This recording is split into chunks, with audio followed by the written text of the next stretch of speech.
Cô gái này cũng quá là xấu số rồi, ở trường bị bắt nạt đầy thương tâm mà không một ai giúp đỡ. Về nhà cứ tưởng sẽ được chăn ấm, nệm êm để say giấc nồng quên đi đau thương đó. Nhưng khi về thì nơi đó tự lúc nào lại trở thành nỗi đau in hằn sâu mãi trong tim cô. Khi mà đám bắt nạt ấy vậy mà lại tụng năm tụng bảy ở nhà cô. Kẻ cầm đầu còn nở một nụ cười liêm khiết. Ta muốn cô nhảy múa để làm trò tiêu khiển, nếu không thì sẽ lấy bàn là hâm thẳng vào người cô. Cứ thế trời tuyết rơi mù mịt, phủ trắng hết cả sân thượng. Cô gái bị bắt nạt buồn nhục vì cuộc sống, muốn làm đoạn kết cho cuộc đời nhưng không đủ can đảm. Cứ thế cô nằm dài trên nền tuyết trắng, với đầy rẫy những vết thương lớn có nhỏ, có đau đớn và quằn quại khóc trong màn đêm tĩnh lặng. Sau quá nhiều lần bị bạn bè bắt nạt đến nỗi người không ra người, quỷ không ra quỷ, Moon Jong-eun quyết tâm tới báo cảnh sát. Trong tâm trí cô bé lúc này đây là cách duy nhất để cô có thể sống tiếp. Dù Jong-eun đã thành thật khai báo mình bị đánh đập dã man ra sao, nhưng cảnh sát cũng chỉ dám mắng yêu mấy cậu ấm cô chiêu kia. Cuối cùng họ vẫn bình an vô sự được bố mẹ rước về nhà mà không hề hấn gì. Vì mẹ Jeon-jin có mối quan hệ rộng hơn biển Đông nên cô nhóc dễ dàng thoát tội. Ngay đến cả cục trưởng cục cảnh sát cũng phải nhắm mắt làm ngơ trước vụ bạo lực học đường này. Jong-eun thì không có bố mẹ chống lưng nên không may mắn như thế. Mặc cho Jong-eun là nạn nhân, giáo viên chủ nhiệm vẫn không ngừng trách mắng cô bé. Đối với ông chuyện này là chuyện thường ở phường. Bạn bè chỉ đùa nhau chút xíu làm gì mà căng, lại còn báo cảnh sát để làm cái gì? Sau khi lên đồn cảnh sát đón đứa con gái báo mẹ, Jeon-jin không những không dạy lại con cách làm người mà còn mắng cô nhóc quá nhẹ tay. Chỉ là một con nhãi danh vắt mũi chưa sạch mà không thể xử lý gọn gàng được. Ngày hôm sau cũng như bao ngày khác, Jong-eun lại bị đám ác quỷ đội lốt học sinh kia lôi tới phòng thể chất. Jong-eun cần phải nhận sự trừng phạt thích đáng vì cái tội dám báo cảnh sát. Việc đầu tiên Jong-eun cần làm là kiểm tra nhiệt độ của máy uốn tóc. Jeon-jin vừa dứt lời, hai nữ sinh bỗng lôi sồng sộc Jong-eun lên một chiếc ghế dài. Một cô bạn khác dùng máy uốn tóc dí thẳng vào cánh tay nhỏ bé của Jong-eun. Mặc cho Jong-eun không ngừng cầu xin, mặc cho Jong-eun không ngừng la hét vì quá đau đớn, bọn chúng vẫn không dừng tay. Trớ trêu hơn nữa là giáo viên thể dục đã đưa chìa khóa phòng cho đám ác nhân ác nghĩ này từ rất lâu rồi. Lý do để bọn chúng có được chìa khóa phòng thể chất thì càng đáng kinh tởm hơn. Giờ đây không một ai có thể tới cứu Jong-eun. Từ trước tới nay Jong-eun vẫn vô cùng thắc mắc vì sao cô lại là người may mắn được chọn. Jeon-jin nghĩ rằng bạo lực học đường là chuyện thường ở phường, hơn nữa chúng còn có người chống lưng nên sẽ không bị trừng phạt. Thế nên Jong-eun có cầu cứu cảnh sát cũng chẳng ích gì. Cuối cùng cô bé vẫn bị bạn bè bắt nạt mà thôi. Mặc cho Jong-eun có báo cảnh sát, có báo giáo viên hay mách lẻo với bố mẹ thì cũng chẳng ai có thể giúp cô bé. Sau khi bị đánh đập dã man con ngan, Jong-eun lủi thủi lên phòng y tế xin oxy ra. Cô giáo phụ trách phòng y tế tinh mắt nhìn thấy vết thương trên cánh tay bé nhỏ của Jong-eun. Cô khuyên Jong-eun nên báo cáo giáo viên chủ nhiệm, thậm chí là hiệu trưởng để xử lý việc này. Đúng lúc này tấm rèm cạnh bên bỗng bị kéo mạnh. Jeon-jin thò đầu ra thản nhiên nói mọi chuyện đều do cô làm. Jeon-jin còn hiên ngang thách thức giáo viên phụ trách phòng y tế. Chưa dừng lại ở đó, lũ khốn nạn này đã điều tra ra việc Jong-eun đang sống một mình trong dãy nhà trọ cũ kỹ. Tối đó Jong-eun vừa về tới dãy trọ đã nghe thấy tiếng cười của đám ác ma kia vang lên từ phía phòng mình. Jong-eun lập tức quay người bỏ chạy nhưng không kịp. Một cậu thanh niên đã chờ cô trước cửa. Jeon-jin và đồng bọn đã đứng đây đợi Jong-eun từ chiều. Trước khi vào phòng, Jong-eun chậm rãi cởi giày. Chỉ hành động nhỏ đó thôi cũng khiến đám người độc ác kia chê cười cô. Trước đó Jeon-jin đã tìm thấy con heo đất Jong-eun giấu trong hũ gạo. Trong mắt đám con nhà giàu này, hành động tiết kiệm là hành động hèn mọn bần tiện đến tột cùng. Thấy tiền bản thân tích góp trong tay người khác, Jong-eun vội quỳ xuống cầu xin mong lũ khốn kia sẽ trả lại cô. Thế nhưng thứ Jong-eun nhận lại là yêu cầu ngớ ngẩn của Jeon-jin. Jong-eun phải nhảy một bài, nếu không muốn Jeon-jin dùng bàn ủi là phẳng đôi chân mình. Jong-eun nhìn chằm chằm về phía trước mà không nói một lời. Mờ nhạc vang lên tiếng gào thét xen lẫn tiếng hát. Trong màn đêm tĩnh lặng chỉ còn lại tiếng thét đau khổ của Jong-eun. Tiếng gào thét của Jong-eun, tiếng cười đùa của đám ác ma kia tuy trái ngược nhưng lại được hòa vào nhau. Ngày hôm sau Jong-eun tới phòng y tế mới biết cô phụ trách đã bị đuổi việc mà không có lý do chính đáng. Người duy nhất bảo vệ Jong-eun cũng đã không còn. Trong đêm tuyết rơi trắng trời, Jong-eun đứng thẫn thờ trên sân thượng không nhưng có đủ can đảm để gieo mình xuống bên dưới. Jong-eun ngồi sụp xuống đất gào khóc trong sự bất lực tột cùng. Cô nắm từng nắm tuyết lạnh xoa lên từng vết sẹo hằn trên cơ thể mình. Cô cởi áo khoác rồi vùi mình trong làn tuyết trắng. Jong-eun cứ nằm dưới tuyết như thể sự lạnh giá của nó có thể xoa dịu nỗi đau cô đang phải chịu. Sau quá nhiều chuyện kinh hoàng, Jong-eun quyết định nghỉ học với lý do bản thân là nạn nhân của bạo lực học đường. Nhận được đơn xin thôi học của Jong-eun, thầy chủ nhiệm giận tím người. Dù đang trong phòng giáo viên nhưng ông vẫn từ từ tháo đồng hồ rồi bắt đầu đánh đập nữ sinh của mình một cách tàn nhẫn. Thầy chủ nhiệm ba máu sáu cơn như vậy cũng bởi câu hỏi của Jong-eun. Nếu con trai thầy cũng bị bạn bè bắt nạt như vậy, thầy sẽ xử lý như thế nào? Liệu thầy có nhắm mắt làm ngơ như lúc này không? Bên này mẹ Jong-eun đang vừa gội đầu vừa bán thân thì nhận được điện thoại của mẹ Jeon-jin. Chỉ cần mẹ Jong-eun đồng ý hòa giải và ký đơn xin thôi học của con gái với tư cách là người giám hộ, không cần đến 1 phút 30 giây để suy nghĩ, mẹ Jong-eun lập tức đồng ý. Một người sẵn sàng vì tiền mà làm tất cả như bà thì con cái có là cái thá gì? Quần áo của Jong-eun bà vứt hết ở ngoài cửa. Trong khi ngồi ở cửa hàng tạp hóa gần nhà, Jong-eun vô tình nhìn thấy đơn xin thôi học của bản thân. Những ngày tháng sau đó, Jong-eun chăm chỉ làm việc tại cửa hàng bán đồ ăn nhanh. Xuân đi đông tới, hoa nở rồi hoa lại tàn. Thời gian trôi nhanh như chó chạy ngoài đồng nhưng vết thương lòng của Jong-eun vẫn còn đó. Tối đến Jong-eun tới phòng xông hơi làm thêm. Hơi nóng tại đây khiến vết thương trên người Jong-eun ngứa ngáy không thôi. Đã vậy bụng cô còn đang đau thắt từng cơn do đến tháng. Lúc này Jong Eun cảm thấy đau đớn như có ngàn lưỡi dao đang đâm vào cô. Jong Eun thương xót cho số phận cơ hàn của mình. Có những lúc Jong Eun thầm nghĩ phải tới 9 giờ sáng hiệu thuốc mới mở cửa, nhưng cô chỉ cần dùng 20 phút là có thể có mặt tại sông Hàn. Thời khắc Jong Eun gieo mình xuống dòng nước lạnh là lúc mọi chuyện kết thúc. Khi đó những vết sẹo cũng không còn ngứa, Jong Eun cũng chẳng còn thấy đau lòng. Jong Eun tự hỏi sự lựa chọn của bản thân là đúng hay sai. Jong Eun cởi giày đứng bên bờ sông giữa trời đông lạnh lẽo. Không biết là do nước sông chảy quá gắt hay là do vết sẹo vẫn đang đau nhức, cô ôm bụng khóc không thành tiếng. Và cô vẫn không có dũng khí nhảy xuống. Còn đám bạo lực học đường kia đã tìm được đối tượng mới sau Jong Eun để thỏa mãn thú vui tao nhã của chúng. Ngày hôm đó Jong Eun chủ động tìm đến Jeonjin ở trong sân bóng rổ. Cô phát hiện ước mơ của Jeonjin là trở thành người vợ hiền người mẹ tốt trên một ứng dụng, còn ước mơ của Sarah là vẽ tranh. Jae-jun thừa kế sân golf từ gia đình ra thế, còn Hye-jong muốn làm tiếp viên hàng không. Còn từ giờ ước mơ của Jong Eun là cho cả lũ khốn này cảm nhận nỗi đau. Nói xong thì cô bật cười. Biểu cảm kỳ lạ của cô khiến bọn này cũng biết rén. 2006 Jong Eun trở thành thợ may, ban ngày cô làm việc, buổi tối thì cô thăm ngàn. Một năm này cô đã tốt nghiệp trường cấp 3. 2007 cô vẫn kiên trì học tập mỗi tối kéo dài đến 2008.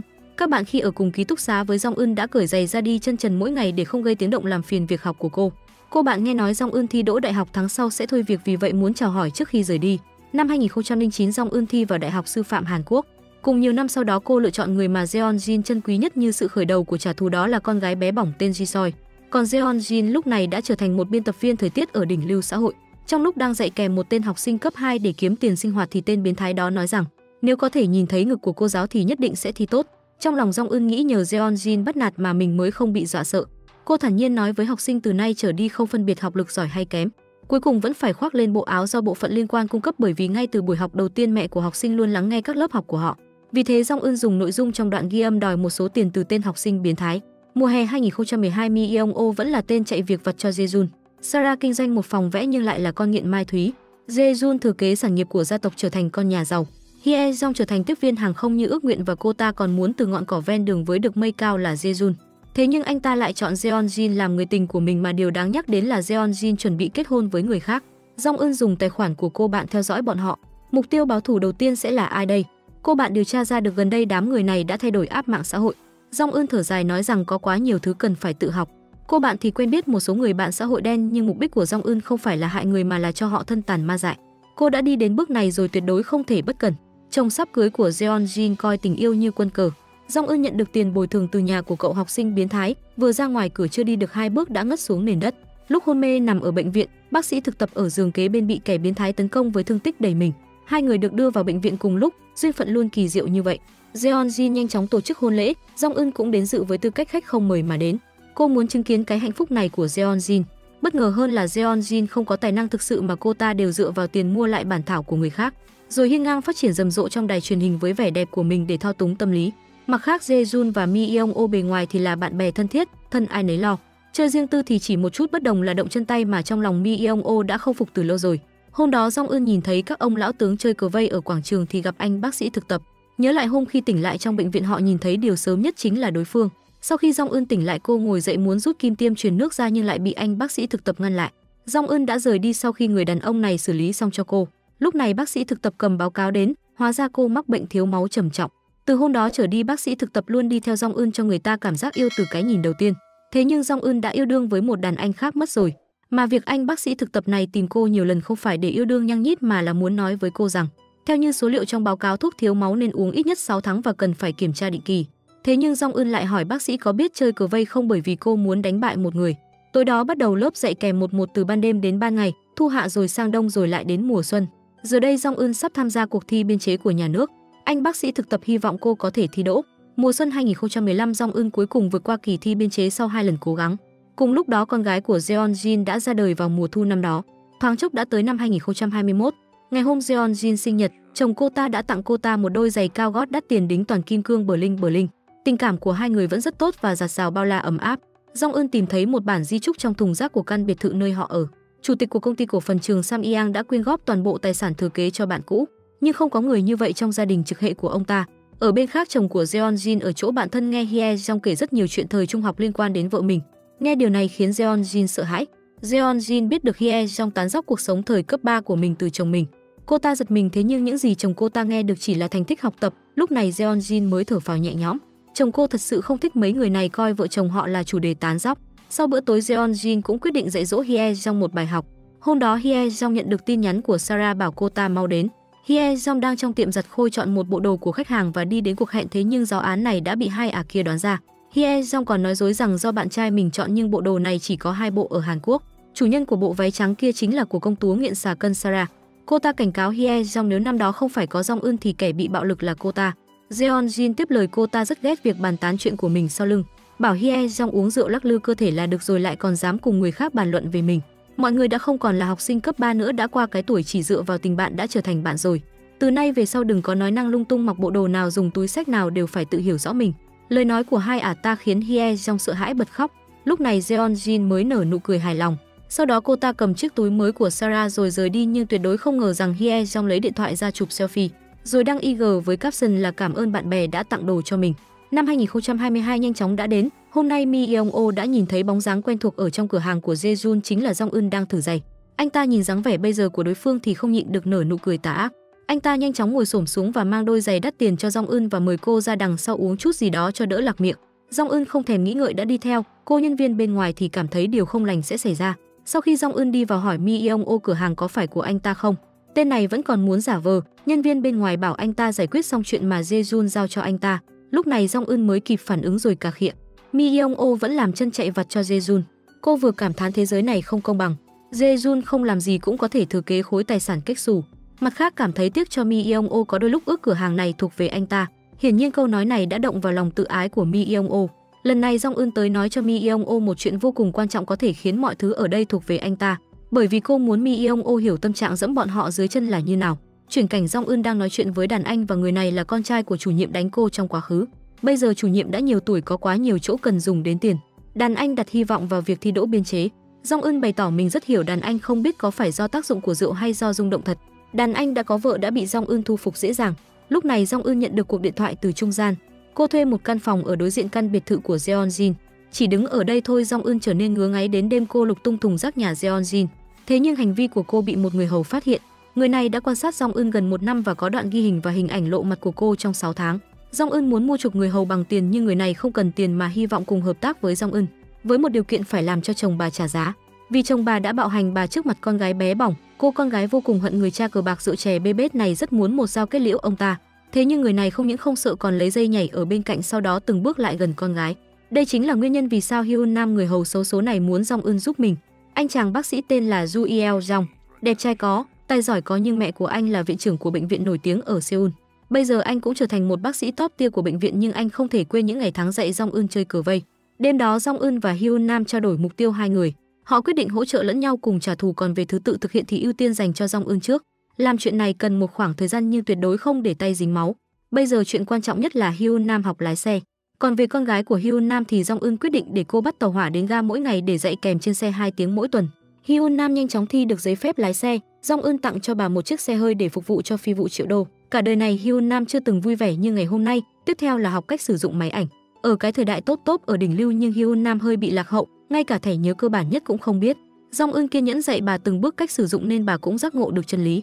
Ngày hôm sau Hyun Nam chụp được Jeon Jin ra khỏi công ty của Jae-jun thì cũng biết cả hai ở trong đó tới câu chuyện rồi đó. Ngày hôm đó Hyun Nam quả thực đã chụp được không ít thứ hay ho. Sarah và Hye Jong vào trong quán bar, còn có Jeon Jin đưa con gái đến khám khoa mắt, mà bệnh viện mắt này chủ yếu chữa về bệnh điều trị mờ màu và mù màu. Jong Eun nhìn biển quảng cáo thì bật cười. Cô cho rằng Jeon Jin không thể trở thành một người vợ và người mẹ tốt.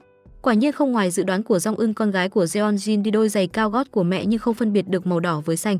Thế nhưng ả này lại dạy con gái rằng màu sắc không quan trọng, quan trọng là đôi giày đắt tiền, cho dù muốn bao nhiêu đôi giày cũng đều mua được. Hiện tại chồng của Jeon Jin không biết chuyện con gái mình bị mù màu. Ngày hôm sau khi Jae-jun gặp khách VIP quan trọng của sân golf, bà ấy đưa một người bạn tới, mà người này hoàn toàn xem thường sân golf của Jae-jun và chỉ khen sủi cảo trong nhà hàng rất ngon. Điều này khiến hắn ta tức đến xám mặt, bởi vì con trai của quý bà kia là chủ tịch của công ty xây dựng có tiếng, cũng chính là chồng của Jeon Jin.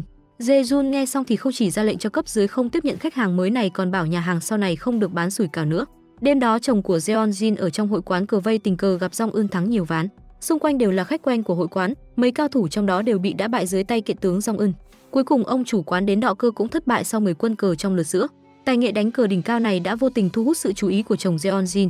Mi Yeong-o lái xe của Jae-jun đi đón Hye Jong, ngoài chân sai vặt anh ta còn kiêm tài xế và chở Hye Jong tìm Sugar Daddy. Hye Jong cho rằng Mi Yeong-o là một kẻ làm công ăn lương, không thể trả tiền cho một bữa ăn. và cả đời này phải làm chân chạy vặt cho Jae-jun. Ngoài miệng Mi Yeong-o không nói gì nhưng trong lòng rất tức giận.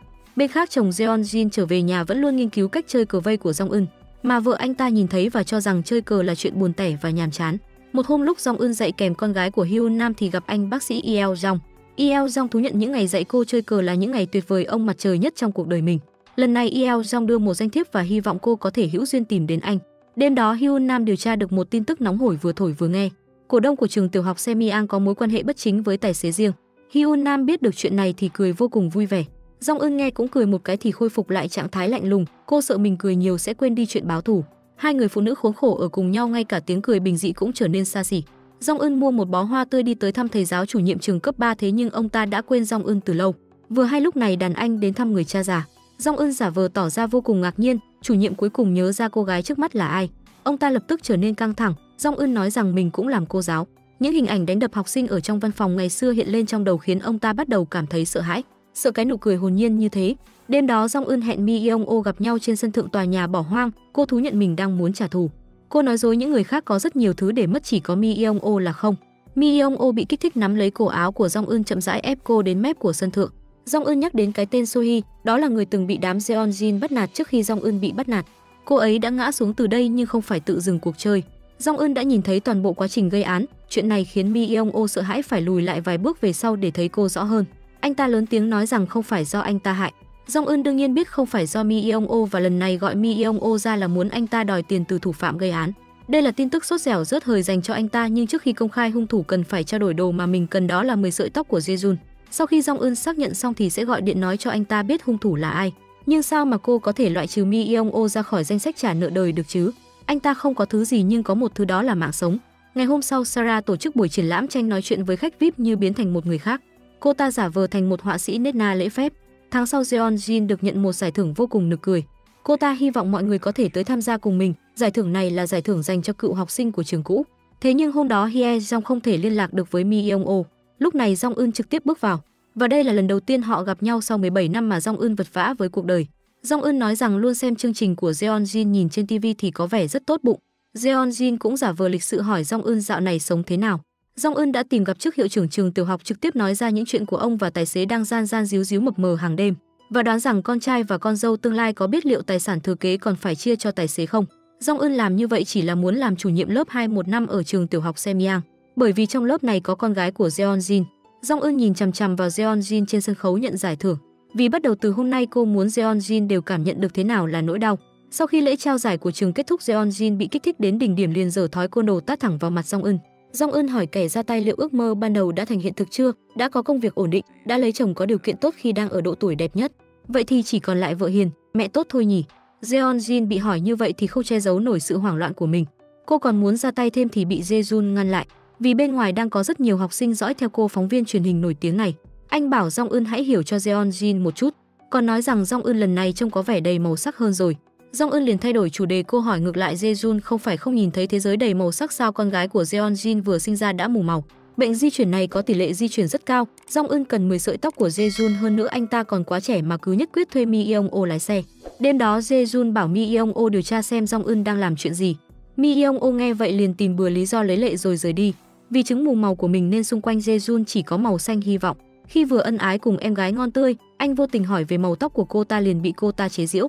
Lại tỏ vẻ mù hay sao mà không thấy tóc bà màu đỏ.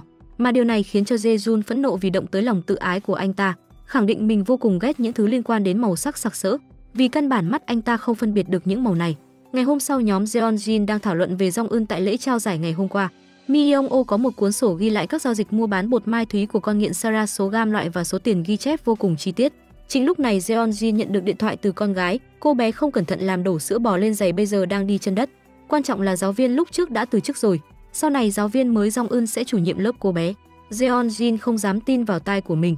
Ngày đầu tiên Jong-eun làm chủ nhiệm lập ra nội quy mới, nghề nghiệp, tài sản và mối quan hệ của bố mẹ không có bất kỳ quyền lực gì, không được phép tùy tiện bắt nạt các bạn học khác, chỉ bởi vì mặc quần áo đẹp, ngồi xe sang và ở biệt thự. Nếu xuất hiện tình trạng bắt nạt vậy thì hãy bảo mẹ mua quần áo đẹp, cha đi xe sang và ông bà mua biệt thự đều phải đến xin tha thứ. Nhưng ở đây có một thầy giáo lại ra rẻ và có thành kiến với Jong-eun, cho rằng cô vào được vị trí này là do có mối quan hệ không chính đáng với thầy hiệu trưởng. Làm sao mà biết được hiệu trưởng lại màu tím cơ chứ? Jeon-jin lái xe từ Seoul đến thẳng trường tiểu học Semyang. Cô ta muốn xác nhận chủ nhiệm tiếp theo của con gái rốt cuộc là ai. Ngoài mong đợi của cô ta thật sự là Jong Eun. Jong Eun nói với cô ta đây không phải là trùng hợp. Jeon cho rằng Jong Eun sẽ gặp một người nghèo sau đó sinh ra một đám nghèo hèn hoặc là sống cuộc sống của người nghèo. Có thể bước đến địa vị bây giờ Jong Eun đau đớn mỗi ngày nhưng bây giờ xem ra rất thú vị. Ngoài miệng Jeon không phục nhưng trong lòng lại lo lắng cho con gái mình. Lúc cô ta sắp rời đi thì nhận được thông tin chủ nhiệm lớp cấp 3 đã mất, nghe tới đó cô cảm giác có một dự cảm không lành. Cái ngày mà Jong Eun đến thăm thầy chủ nhiệm, lão ta không ăn năn sám hối mà chỉ tay vào Jong Eun. Lão nói Jong Eun không ra một cái gì, ông còn lấy hoa tươi đập liên tục vào Jong Eun. Jong Eun chất vấn lúc ông phá hoại cuộc đời của tôi có nghĩ đến ngày hôm nay không? Chủ nhiệm lớp bị dị ứng với hoa loa kèn. Lần này Jong Eun đến đăng những hành vi của chủ nhiệm lớp lên trang mạng giáo dục. Cô đặc biệt đến thông báo cho đàn anh và anh ta vô tội nhưng bản thân cô lúc đó cũng vô tội hơn nữa, chỉ mới 18 tuổi. Đêm hôm đó rất nhiều người tặng hoa để chúc mừng đàn anh thi đỗ công chức nhưng còn có một cuộc xét duyệt cuối cùng trước khi nhậm chức, chính là sự đánh giá về thành viên trong gia đình. Nếu vụ cho anh ta đánh học sinh bị phanh phui vậy thì mọi nỗ lực của tuổi thanh xuân qua đều vô ích. Đúng lúc này thầy chủ nhiệm lên cơn hen, cậu con trai ấy thế mà đá hộp thuốc đi, giơ mắt nhìn ông ta nghẹt thở mới lựa chọn gọi điện cho bệnh viện. Sau đó diễn vai đứa con hiếu thảo khóc lóc thảm thiết trước mặt người khác. Jong Eun kể chi tiết mọi chuyện cho Jeon đầu từ hôm nay sẽ đến lượt cô ta. Jong Eun nhìn thấy con gái Ji-soi là sự trừng phạt của Jeon, điều này khiến cô ta lo lắng đến mức dọa muốn xiên Jong Eun. Jong Eun hất tay ta ra, cô biết Jeon muốn con gái chuyển trường hoặc là thăng chức cho vị trí hiện tại của cô. Nhưng cô nói với Jeon rằng nghĩ gì cũng đừng nghĩ nữa vì từ bây giờ trở đi có tôi rồi.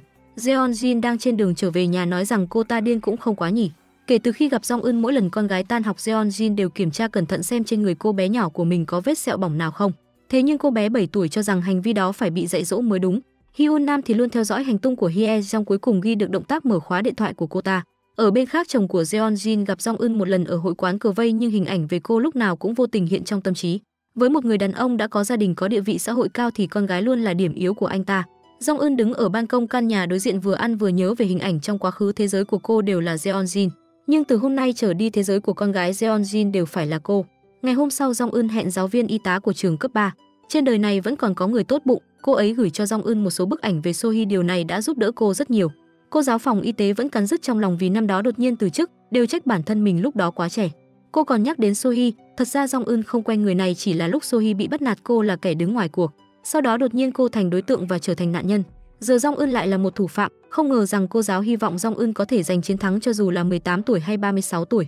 Cô đều sẽ ủng hộ từ phía sau. Cô giáo nhất định sẽ thắng lợi, Jong Eun khẳng định với cô. Sau chuyện này Jong Eun tới tìm Mi Yeong Oh, bây giờ anh đặt mọi hy vọng lên người cô. Anh ta mang theo danh sách mua bột mai thúy của con nghiện Sarah và danh sách con nhà giàu phong phú của Hye Jong. Còn về tác dụng của sợi tóc thì Jong Eun nói với anh ta rằng Jae-jun thật sự có một đứa con, có điều cô không tiết lộ đó là ai. Chỉ đưa cho Mi Yeong Oh một tờ giấy đủ để anh ta ngạc nhiên và trầm trồ. Mi Yeong Oh tới nhà xác của bệnh viện theo địa chỉ ghi trên giấy. Bên trong là Sohee 18 tuổi 10 năm nay vẫn để ở đây. Riêng tiền nợ đã lên tới con số 100 triệu won bởi vì cảnh sát cho rằng Sohee tự dừng cuộc chơi nhưng cha mẹ của nạn nhân không thể chấp nhận. Bác sĩ quy định ngoại trừ cha mẹ đồng ý thì những người khác không được tự ý vứt bỏ thi thể. Mục đích của Jong Eun không phải hy vọng Mi Yeong Oh có thể khuấy động được cơn bão lớn, mà cô chỉ coi anh ta là một thẻ nhớ cho những thứ hữu dụng vào trong đó. Vào trong đó, Hyun Nam điều tra được chồng Jeon đều đến hội quán cờ vây vào thứ 6 hàng tuần. Mục đích đương nhiên là đi tìm Jong Eun vào những ngày này. Anh ta vốn cho rằng sẽ không gặp được cô, kết quả vừa quay người đi thì gặp được người trong lòng. Anh ta hỏi cô đã không đến hội quán chơi cờ rất lâu rồi nhỉ? Jong Eun lại nói mình đang bận kiếm sống làm nô lệ tự bản. Tiếp theo mỗi lần Jong Eun trả lời đều nằm ngoài dự liệu của anh ta.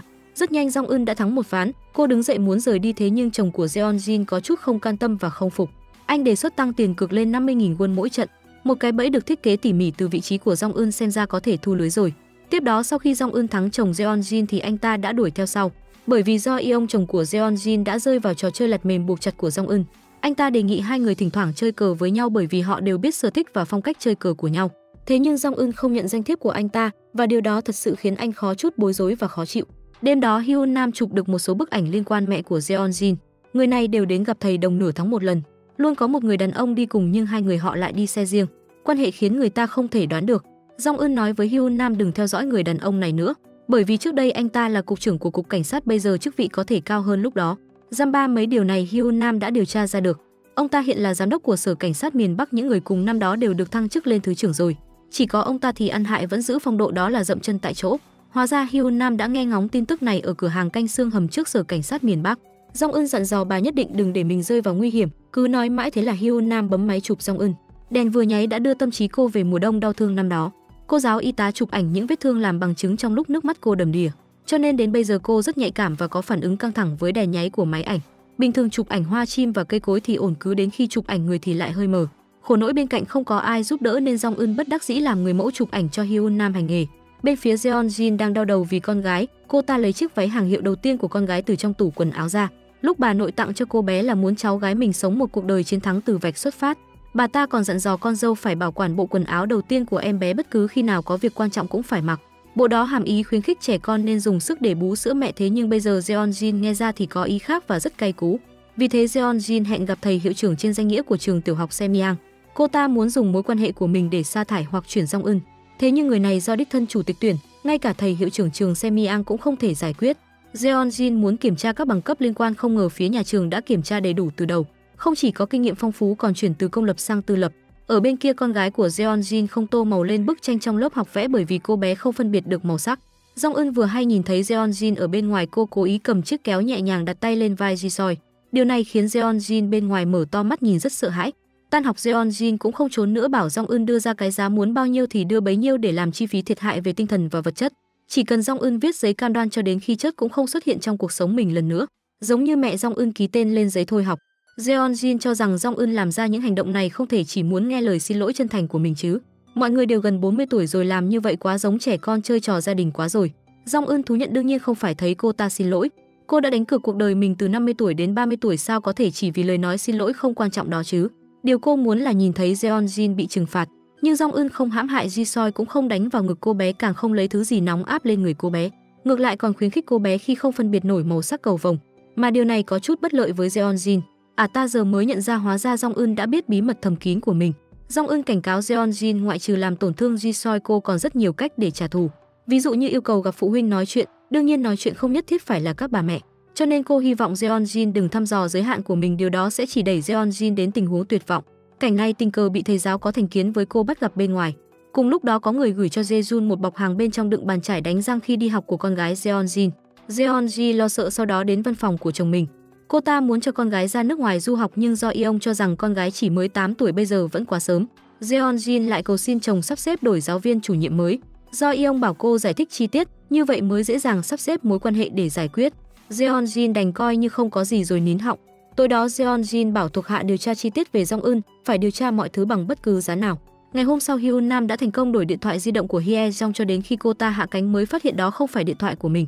Ở bên khác, Jong Eun đến nhà thờ, cô đến xem con nghiện Sarah. Jong Eun trực tiếp thách thức Sarah hất cùn, cô ném một chiếc túi xuống đất ra lệnh Sarah phải bỏ đầy tiền đô la vào túi trong vòng nửa tháng. Vì thế hai người đã đánh nhau, sau đó cô lại tìm tới Mi Yeong Oh.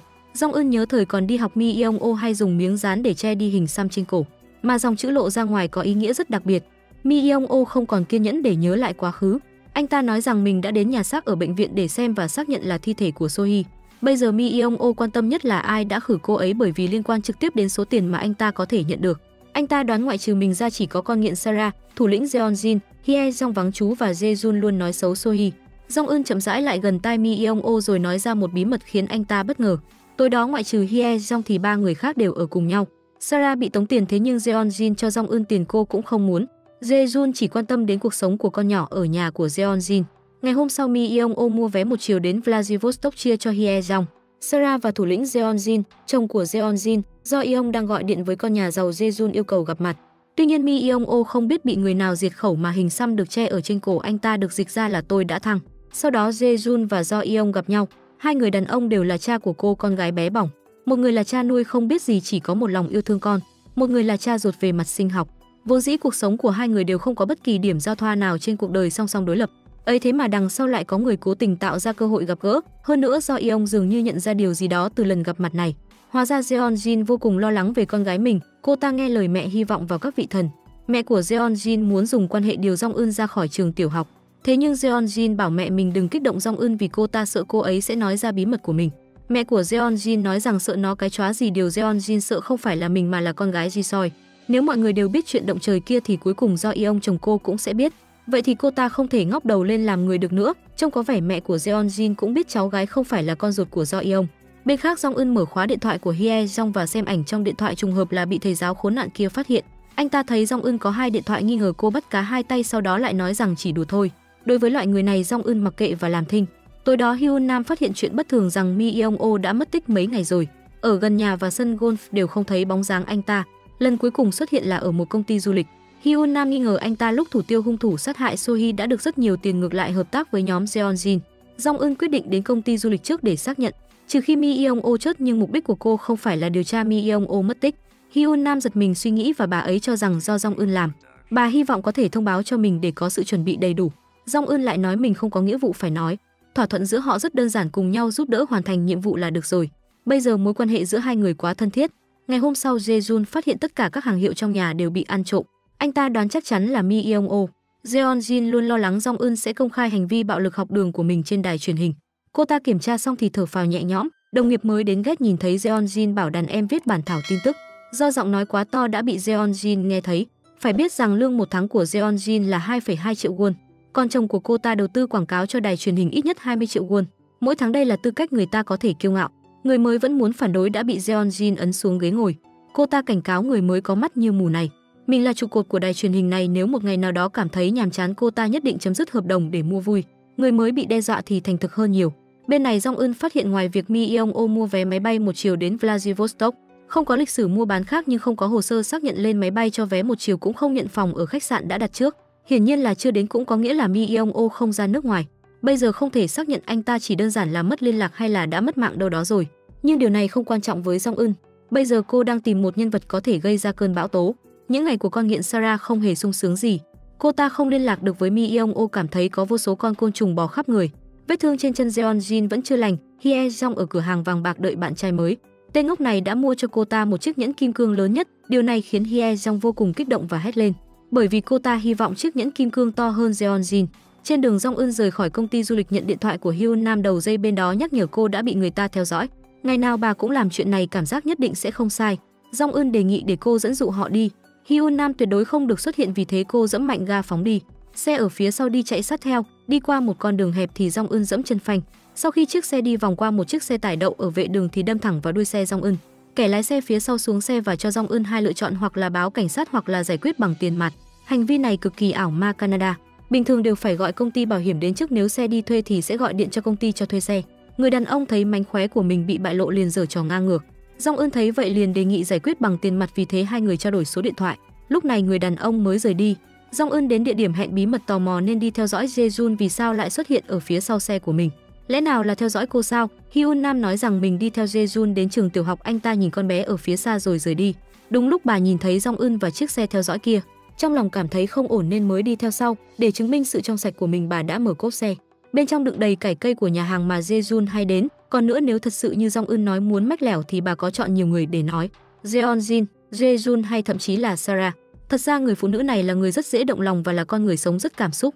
Từ lúc bà hợp tác với Jong Eun, bà đã bắt đầu có mơ ước muốn ăn một bữa cơm thong thả với con gái. Ngày hôm sau, Jae-jun không gọi được cho Jeon-jin, cũng không gọi được cho Mi Yeong Oh. Hye Jong đoán rằng bây giờ có thể hai người họ đang ở với nhau. Điều này khiến Jae-jun tức giận. Lúc Hye Jong chuẩn bị rời đi, Jae-jun phát hiện cô ta có một đôi giày giống đôi giày cao gót màu xanh của Jeon-jin. Lần này là do Hye Jong tự mua để thể hiện sự sanh điệu. Jae-jun muốn biết ngày sinh nhật của Ji-soi là ngày nào. Hye Jong chỉ biết ngày sinh được mẹ của Jeon-jin đặc biệt chọn là trước Trung thu một ngày. Thế là anh ta càng nghi ngờ về Ji-soi là con gái ruột của mình. Bên phía Do Yeong nhận được một gói giao hàng trong ngày. Bên trong là danh thiếp của Mi Yeong Oh và những bức ảnh của anh ta và Jong Eun ở cửa hàng tiện lợi. Anh ta vội gọi điện nhưng đầu dây bên kia không nhận mà trực tiếp tắt máy. Sau khi Jae-jun rời đi lại gọi điện cho Mi Yeong Oh, anh ta nhận ra người nghe không chỉ uy hiếp mình anh ta, bởi vì Jae-jun sợ Mi Yeong Oh dùng Ji-soi để uy hiếp Do Yeong. Tối đó Jong Eun nhận được tin nhắn của Do Yeong trong lúc sửa xe. Lần trước hai người gặp nhau vẫn chưa chơi xong ván cờ, cô vừa muốn trả lời lại thì nghe thấy tiếng thợ sửa xe nướng thịt. Cơ thể cô bất giác bắt đầu run rẩy, cả người tê liệt trên mặt đất như thể bị đóng băng. Cô liên tục mò sờ chiếc điện thoại rơi trên mặt đất nhưng tìm thế nào cũng không thấy. Cuối cùng không cẩn thận lật tung hộp dụng cụ lên. Lúc này những người khác mới phát hiện bất thường khắp người cô, nhếch nhác đến tìm Yeo Jong. Jong Eun không biết vì sao mình đi tới đâu anh cũng đi theo tới đó. Câu chuyện của mình không có một khoảnh khắc tốt đẹp. Jeon-jin có một đôi giày cao gót màu xanh. Cùng lúc Jae-jun cũng nhận được kết quả so sánh DNA của anh và Jae-jun. Kết quả hai người đích thị là cha con ruột, cũng có nghĩa là bệnh mù màu do di truyền. Cùng lúc đó Hye Jong cũng nhận được một gói hàng trong ngày. Bên trong là ảnh của cô ta và đám con trai nhà giàu. Đừng quên cô ta cũng có một đôi giày cao gót màu xanh giống Jeon-jin. Mặc dù con nghiện Sarah không đi giày cao gót nhưng cô ta vẽ một bức tranh sơn dầu giày cao gót màu xanh cực lớn. Mà hiện trường vụ án của Mi Yeong Oh xuất hiện đôi giày cao gót màu xanh kia. Ban đầu Yeo Jong nghe xong chuyện của Jong Eun thì anh còn khuyên cô từ bỏ chấp niệm, hy vọng cô sống tốt. Thế nhưng Jong Eun đi đến chính giữa cởi quần áo trên người xuống, khắp cơ thể cô toàn là vết sẹo, không có vết sẹo hoàn chỉnh nào. Yeo Jong đơ người tại chỗ, anh không dám tin đều do những người kia làm, vì thế lập tức thay đổi suy nghĩ. Anh đồng ý trở thành đao phủ do Jong Eun đề cử và hỏi trong số đám người đó thì ăn sống ai đầu tiên. Từ sau khi Do Yeon gặp Jae-jun, anh ta mơ hồ nhận ra mối quan hệ của vợ mình và Jae-jun không bình thường nhưng lại không thể chắc chắn. Cho nên Do Yeon thử thăm dò Jeon-jin có phải thường gặp Mi Yeon-o và Jae-jun không. Jeon-jin lấy lý do thường đến cửa hàng của Jae-jun để mua quần áo. Dạo này không liên lạc được với Mi Yeon-o, còn nói rằng Mi Yeon-o thường làm những chuyện vô lý và hỏi Mi Yeon-o có phải tìm anh không. Câu nói này khiến Do Yeon cảm thấy hơi lạ bởi vì vợ mình và Jae-jun giống nhau. Vừa nghe thấy cái tên Mi Yeon-o thì liền hỏi anh có bị anh ta đe dọa hay không. Jeon-jin cũng cảm thấy chồng mình hơi lạ. Cô ta kiểm tra định vị trong xe của Do Yeon, phát hiện định vị gần đây là ở sân golf cao cấp của Jae-jun. Quan hệ giữa hai vợ chồng dần trở nên lạnh nhạt. Jong Eun thú nhận với Yeo Jong. Cô hy vọng sau khi mình báo thù bên cạnh Jeon-jin không có người thân bên cạnh, dù cho con gái hay là chồng, tất cả tình yêu đều phải biến mất. Ngày hôm sau, Jong Eun đến nhà thờ con nghiện Sarah cũng xách một túi tiền đô la lớn đến đây, còn không quên xúc phạm Jong Eun. Sarah cho rằng sau khi mình cho Jong Eun tiền thì những chuyện làm lúc trước sẽ được bỏ qua. Jong Eun cũng hy vọng như vậy, nhưng khi còn sống thì sẽ đau đớn như trong địa ngục, vậy Sarah có đồng ý không? Jong Eun không phí lời hất tay cô ta và rời đi, khiến Sarah tức điên tại chỗ, chửi bới cay độc. Jong Eun cần nhiều tiền đô la như vậy, mục đích là cho con gái của Hyun Nam đi du học nước ngoài. Chính vào lúc này cô nhận được tin nhắn của người đàn ông va chạm và đền tiền hôm trước. Bên khác, Do Yeon đưa con gái Ji-soi tham gia các trận đấu bóng đá. Không biết anh ta cố tình hay vô ý mà Ji-soi không chỉ mù màu xanh đỏ mà mù toàn bộ màu sắc. Cô bé cho rằng cha đang nói đến bạn nữ áo số 2. Do Yeon mỉm cười và không vạch trần con gái, anh ta đột nhiên nhớ ra Jeon-jin, nhắc rằng cô ta không thích giáo viên chủ nhiệm mới của con gái mình. Không ngờ rằng Jae-jun nói rằng cô ấy là bạn thân của mẹ bởi vì họ là bạn học cấp 3. Cùng lúc đó, Jae-jun hỏi Hye-jong về chuyện của Do Yeon. Khác với Jae-jun là Do Yeon không có ác ý, chỉ là thói quen thích sai bảo người khác mà thôi. Hye-jong còn cho rằng chuyện của Jae-jun và Jeon-jin bị Do Yeon phát hiện. Thế nhưng câu nói này khiến Jae-jun rất tức giận. Anh ta điều tra người kết hôn với Hye-jong là người đã từng kết hôn, bảo cô ta tổ chức tại khách sạn lần trước, như vậy có thể giảm giá. Hye-jong căn bản không quan tâm nhiều như vậy, chỉ cần đeo chiếc nhẫn to hơn Jeon-jin. Đối tượng kết hôn có tiền thì có chuyện gì không thể chứ. Ngày hôm sau, Jeon-jin tức giận đến nhà của Jae-jun nhưng trong phòng trống không có người. Vì thế cô ta vội gọi điện cho anh ta. Jae-jun chưa nói được mấy câu liền cúp điện thoại. Anh ta đang quan sát con gái Ji-soi, bởi vì mù màu nên lúc đèn xanh cô bé vẫn không qua đường. Jae-jun nhận ra cô bé có thể di truyền căn bệnh mù màu của mình, vô cùng dây dứt ôm chặt Ji-soi. Anh quyết định từ bây giờ trở đi sẽ bảo vệ con gái thật tốt. Tối đó, Hye-jong đến nhà của Mi Yeon-o. Trong phòng bị người ta lục tung hết lên, cần thủ Sarah đã ở đây từ lâu rồi. Cô ta tìm thấy rất nhiều bột mai thúy và mẫu đăng ký đi du lịch nước ngoài nhưng lại không mang theo hộ chiếu. Vì thế hai người đến tìm Jeon-jin. Hye-yeon nói rằng Mi Yeon-o đã trả phòng cũng sắp xếp gọn hành lý rồi, còn có một vé máy bay ra nước ngoài rất khác thường. Jeon-jin bảo họ báo cảnh sát, thế nhưng một người là con nghiện, một người sắp kết hôn đều không muốn làm to chuyện. Lúc này Hye-jong hỏi họ có nhận điện thoại nào của Mi Yeon-o không. Mi Yeon-o nói với Sarah rằng sẽ tặng cô ta một món quà. Sarah cho rằng anh ta nói chuyện tào lao mía lao nên cúp máy, mà Mi Yeon-o gọi điện cho Hye-jong để tỏ tình, hy vọng cô ta đi Vladivostok cùng anh ta. Còn về phần Jeon-jin thì lấy lý do mai phải đi làm nên rời khỏi đó. Trước cô ta cũng nhận được cuộc gọi từ Mi Yeon-o nhưng cô ta cố ý không nói. Jong Eun làm theo chỉ dẫn của đối phương để tiền bồi thường xe vào trong tủ bảo quản. Thế nhưng Hyun Nam đã mai phục ở gần đó từ lâu. Hôm đó Jae-jun nhờ anh bạn làm luật sư tranh giành quyền nuôi con cho mình, nhưng chuyện này không hợp pháp và dễ đến thế. Đầu tiên, Jae-jun là cha ruột của cô bé. Con gái sinh ra trong cuộc hôn nhân hai vợ chồng được pháp luật công nhận là con của cặp vợ chồng. Vì thế Do Yeon mới là cha của Ji-soi. Thứ hai, trừ trường hợp vợ chồng hợp pháp bỏ rơi con gái, nếu không Jae-jun vĩnh viễn chỉ đứng thứ hai. Có bên thứ ba không phải cha mẹ không đủ tư cách để truy tố, trừ khi người mẹ hợp pháp ly hôn và giành được quyền nuôi con. Tae-jun nghiêm túc suy nghĩ mấy vấn đề này.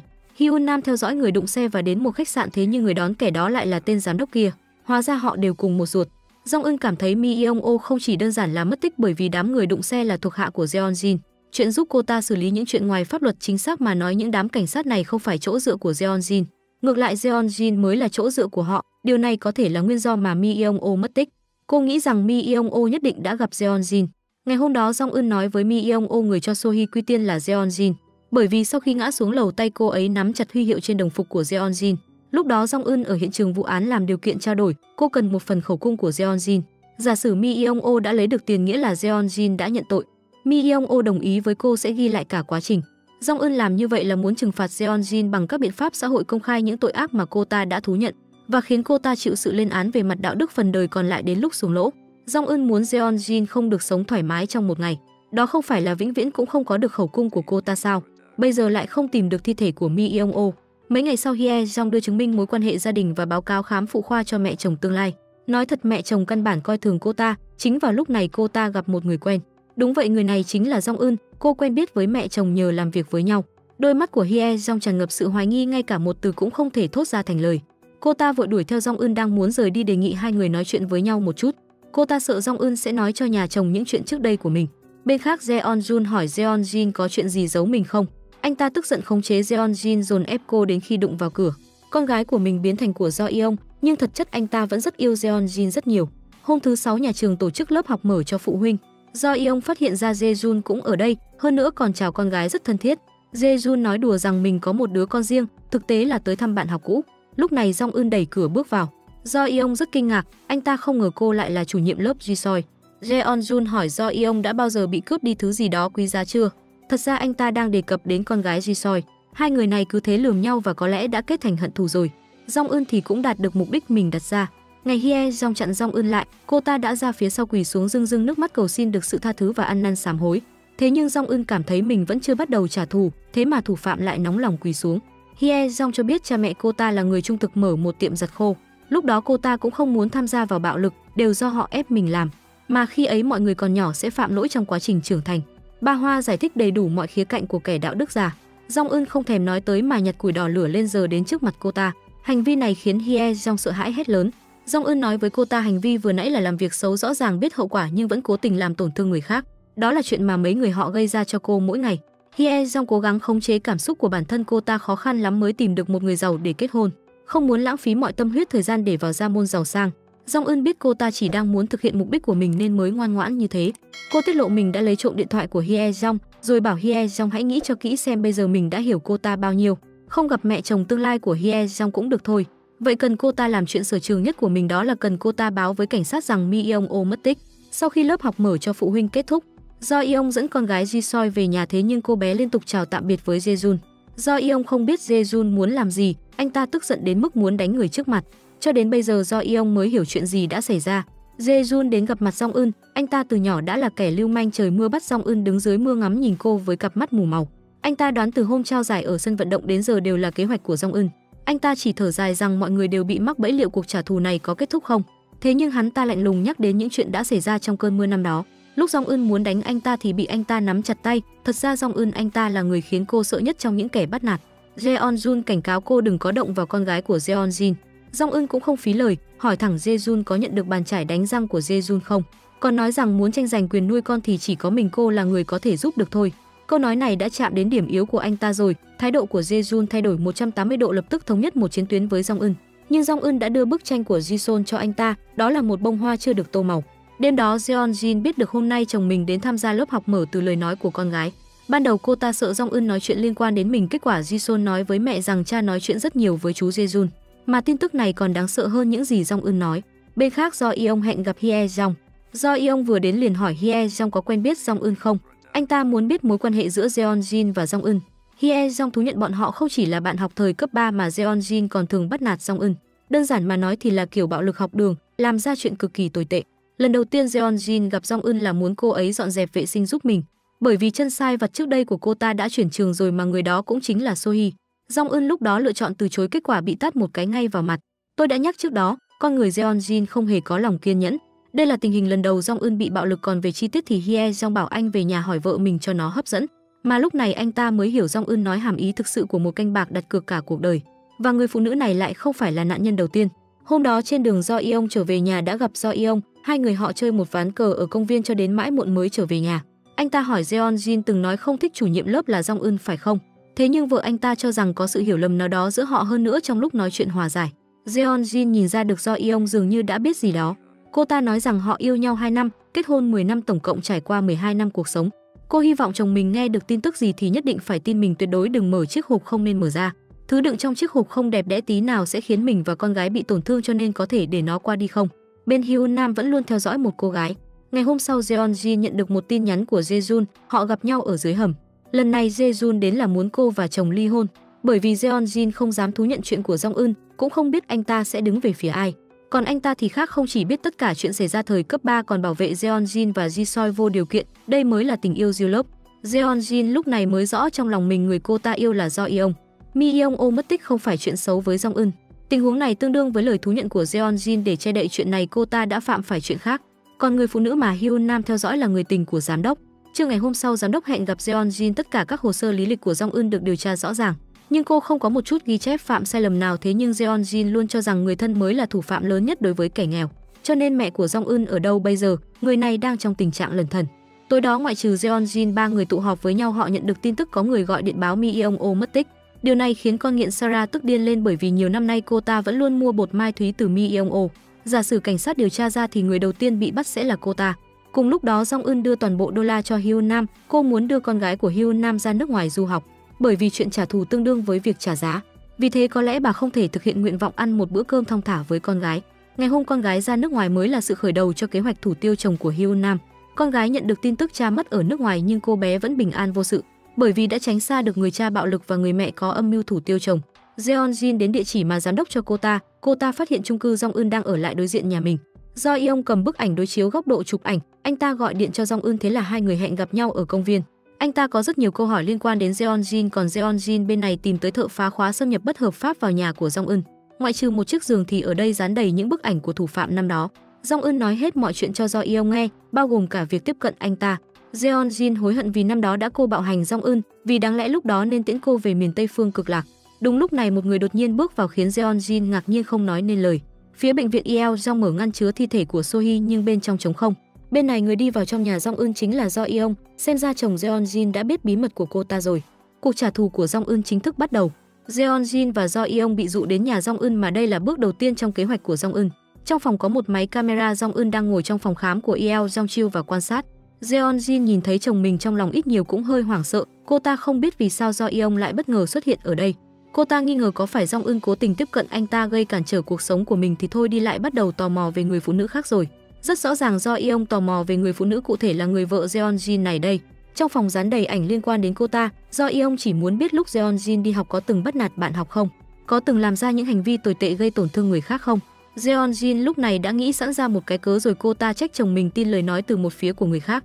Mình chỉ có quan hệ không tốt với Jong Eun thôi, biểu hiện ra dáng vẻ vô cùng tức giận và dự định trở về nhà trước. Do Yeong cũng không phải kẻ ngốc mà một mình anh ta đến trước bức tường dán đầy ảnh. Anh ta phát hiện không chỉ có những bức ảnh của Jeon Jin còn có con gái Giselle ở đây. Anh ta còn phát hiện bức ảnh Jeon Jin dẫn con gái đi khám mắt và bức ảnh thân thiết giữa Jae-jun và con gái ở một góc khuất. Tất cả chứng cứ đều bày ra trước mắt, mà đây cũng là kịch bản đẹp mong muốn của Jong Eun. Cùng lúc đó, Yeojong không tìm thấy thi thể của Sohee ở trong nhà xác của bệnh viện. Trùng hợp là trưởng khoa phát hiện ra rằng viện trưởng cũ năm đó cũng là cha của Yeojong, đặc biệt dặn dò đặt thi thể của Sohee vào trong kho lạnh chứ không phải nhà chứa xác. Xưa nay chưa từng xảy ra hành động trong lịch sử bệnh viện. Hôm sau, Sarah nói với Jae-jun cảnh sát muốn những người biết chuyện Mi Yeong-oh mất tích phối hợp điều tra. Thế nhưng hôm nay cảnh sát lại tới tìm Jae-jun, vụ án mất tích của Mi Yeong-oh đã chuyển thành vụ án hình sự. Cảnh sát thẩm vấn có từng gặp ai trước khi mất tích không? Jae-jun nghe thấy câu này lập tức đưa danh thiếp của Do Yeong cho đối phương. Anh ta cố ý đẩy sự nghi vấn lên người Do Yeong, bởi vì chỉ cần Jeon Jin ly hôn với Do Yeong và kết hôn với Jae-jun, anh ta mới nhận được quyền nuôi dưỡng con gái Ji-soi. Hôm đó Jeon Jin vừa tan làm thì Jong Eun đi thẳng về phía cô ta từ cửa chính. Cô nói với đối phương rằng cửa nhà mình rất đắt, căn bản không cho cô ta cơ hội đáp trả và đề nghị ngồi xuống nói chuyện. Ở đây có một chi tiết, người quản lý bên cạnh Jeon Jin cũng có vết bỏng ở cánh tay. Hơn nữa nhìn thấy Jong Eun thì vô cùng căng thẳng, có lẽ cô ấy cũng liên quan mật thiết với ác ma kia. Từ lúc tới nhà Jong Eun, Jeon Jin đã hiểu biết mới hơn về cô, còn biết rõ người này đang lén điều tra mình. Jong Eun nói rõ mình cũng không còn cách nào để lại gần Jeon Jin, phải cố gắng hoàn thành kế hoạch, lại phải chăm chỉ kiếm tiền, còn phải chuyển trường nhưng thật sự đã rất bận rộn rồi. Thế nhưng Jeon Jin không sợ, cô ta đoán Jong Eun đã đến cục cảnh sát từ lâu rồi. Bởi vì không có chứng cứ nên chỉ có thể ăn nói lung tung. Jong Eun cũng không nhiều lời, lấy điện thoại ra và ném lên bàn. Cô đã đăng video Jeon Jin gõ cửa lên mạng nhưng không nói rõ là ai. Không ngờ thái độ của ta vẫn rất là hống hách, bởi vì cô ta có hàng trăm cách có thể thoát thân. Jong Eun thấy vậy lại lấy ra bức ảnh bị bạo lực mà cô giáo y tá đã chụp cho mình. Cùng đó là hồ sơ bệnh án cho Jeon Jin xem.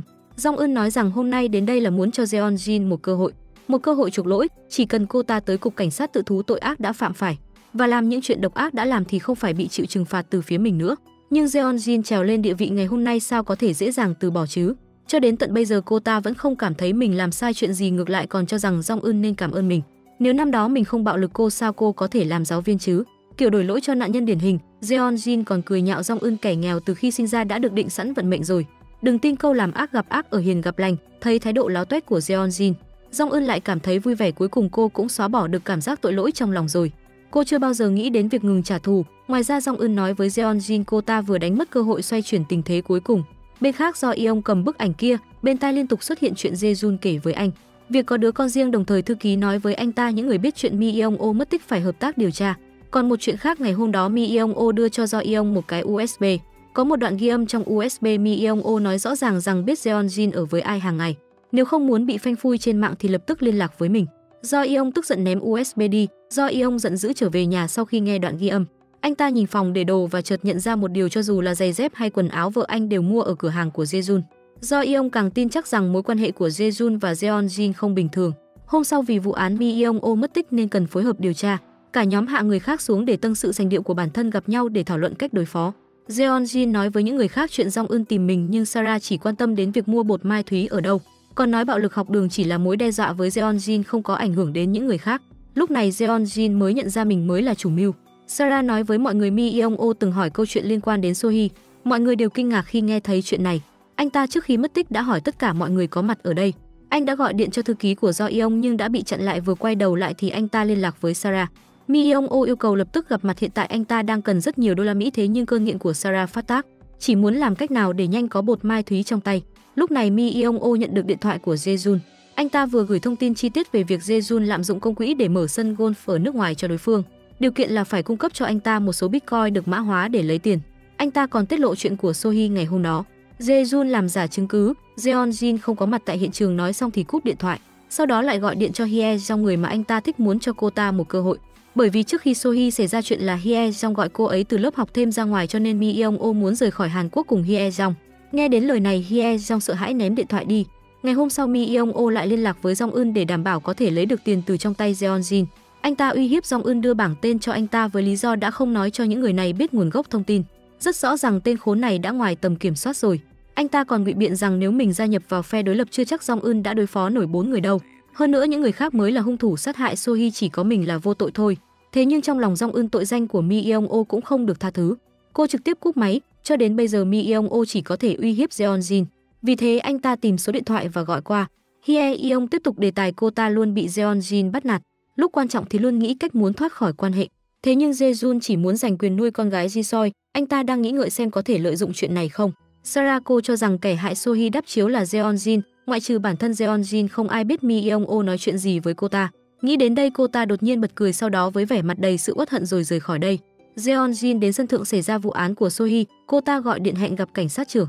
Bên tên khác, Jong Eun cũng có tên trong danh sách những người liên quan đến việc Mi Yeong-o mất tích và đang tiếp nhận điều tra. Cô còn nhắc đến vụ án của Sohee. Cô cố ý làm một bảng tên giả để Mi Yeong-o tin tưởng mình, thế nhưng cảnh sát không hề quan tâm đến vụ án của Sohee. Anh ta chỉ muốn điều tra Mi Yeong-o có liên quan đến bột mai thúy không. Anh ta còn cho rằng Jong Eun cung cấp tình báo giả, nhắc nhở cô rằng tình báo giả thuộc hành vi phạm tội nghiêm trọng. Cảnh sát bảo Jong Eun khai ra chứng cứ liên quan đến xà cân mai thúy. Jong Eun nói rằng phải để cô suy nghĩ lại đã. Tối đó Jeonjin và cảnh sát trưởng gặp nhau, cô ta lo sợ vụ án của Sohee có nhân chứng, hoặc người này đột nhiên xuất hiện với chứng cứ mới vào một ngày nào đó. Thế nhưng cảnh sát trưởng nói với Jeonjin, mẹ của Jeonjin đã tiêu hủy bảng tên rồi, chỉ còn lại thi thể thôi, nhưng thi thể của Sohee đã thối rữa ở trong nhà xác rồi. Cho dù bây giờ điều tra lại cũng không thể lật lại kết luận trước đó. Nghe thấy lời này, Jeonjin cuối cùng cũng yên tâm mà nở nụ cười mãn nguyện. Bên khác, con gái của Hyun Nam bị chồng bà đánh đập, hai mẹ con trốn trong một góc đợi ông ta ngủ say rồi trở về nhà. Bà nhìn vết thương trên mặt con gái thì luôn tự trách mình không bảo vệ được con gái, vì thế quyết định đưa con gái ra nước ngoài du học. Cùng lúc đó, Yeo Jong hỏi mẹ nếu mình dùng dao phẫu thuật như một công cụ trừng trị thì mẹ có trách mình không, bởi vì người anh thích đã gặp phải chuyện vô cùng tàn khốc và anh rất muốn giúp cô hoàn thành báo thù. Bà từng trải qua chuyện chồng mình tốt bụng cứu người ngược lại bị bọn côn đồ mưu sát nên đã dặn dò con trai rằng nếu muốn làm thì làm, nhưng không được bị ai phát hiện là được. Bên Jong Eun, cô đã lấy lại hồ sơ điều tra vụ án của Sohee từ giáo viên y tá. Hóa ra 10 năm trước lúc cô tới thăm thi thể của Sohee đã tình cờ gặp mẹ của Sohee. Mặc dù bà không thể nói và không thể nghe nhưng lại dùng ngón tay chỉ vào từng cái tên thủ phạm trên hồ sơ điều tra. Thậm chí bà còn quỳ xuống đất cầu xin Jong Eun giúp mình, tuyệt đối không thể ngờ rằng Sohee đã mang thai trong lúc bị sát hại.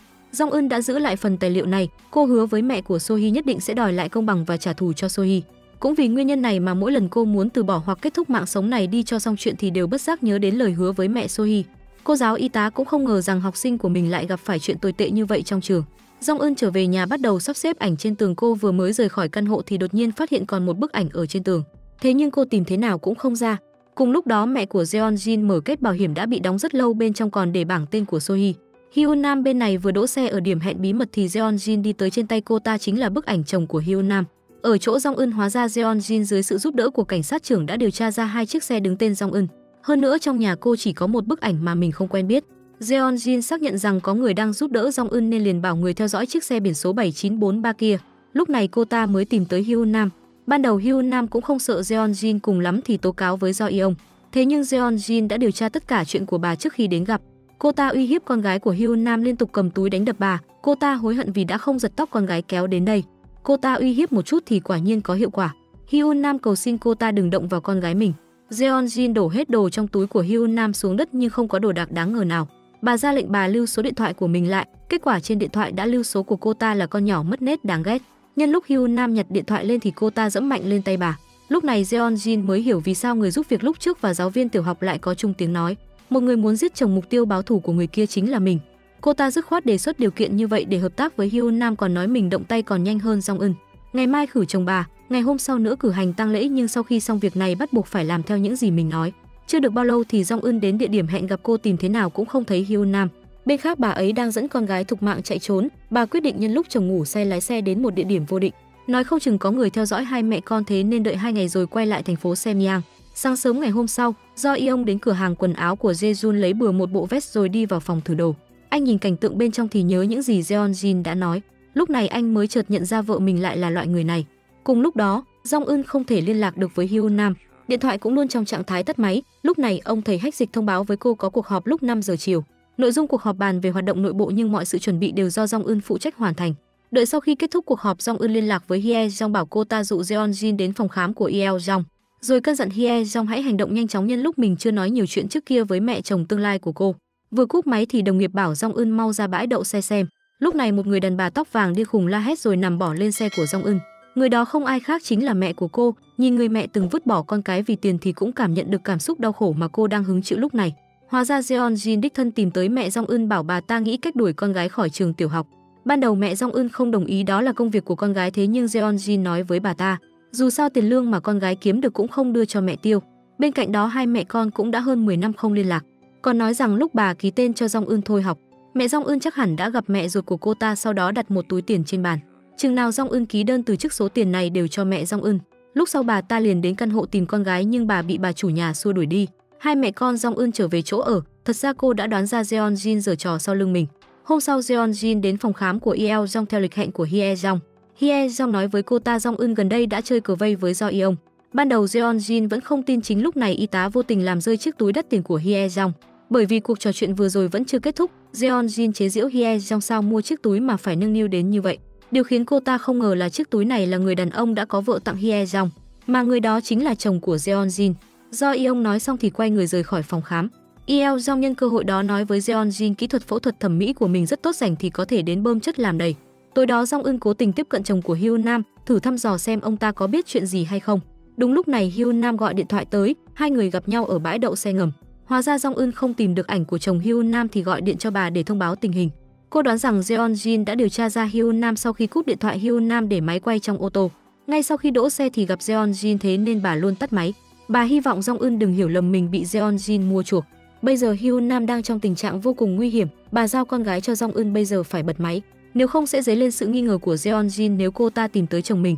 Vậy thì tất cả kế hoạch đều phó mặc sự đời. May mà Jong Eun vừa xác nhận chồng của bà.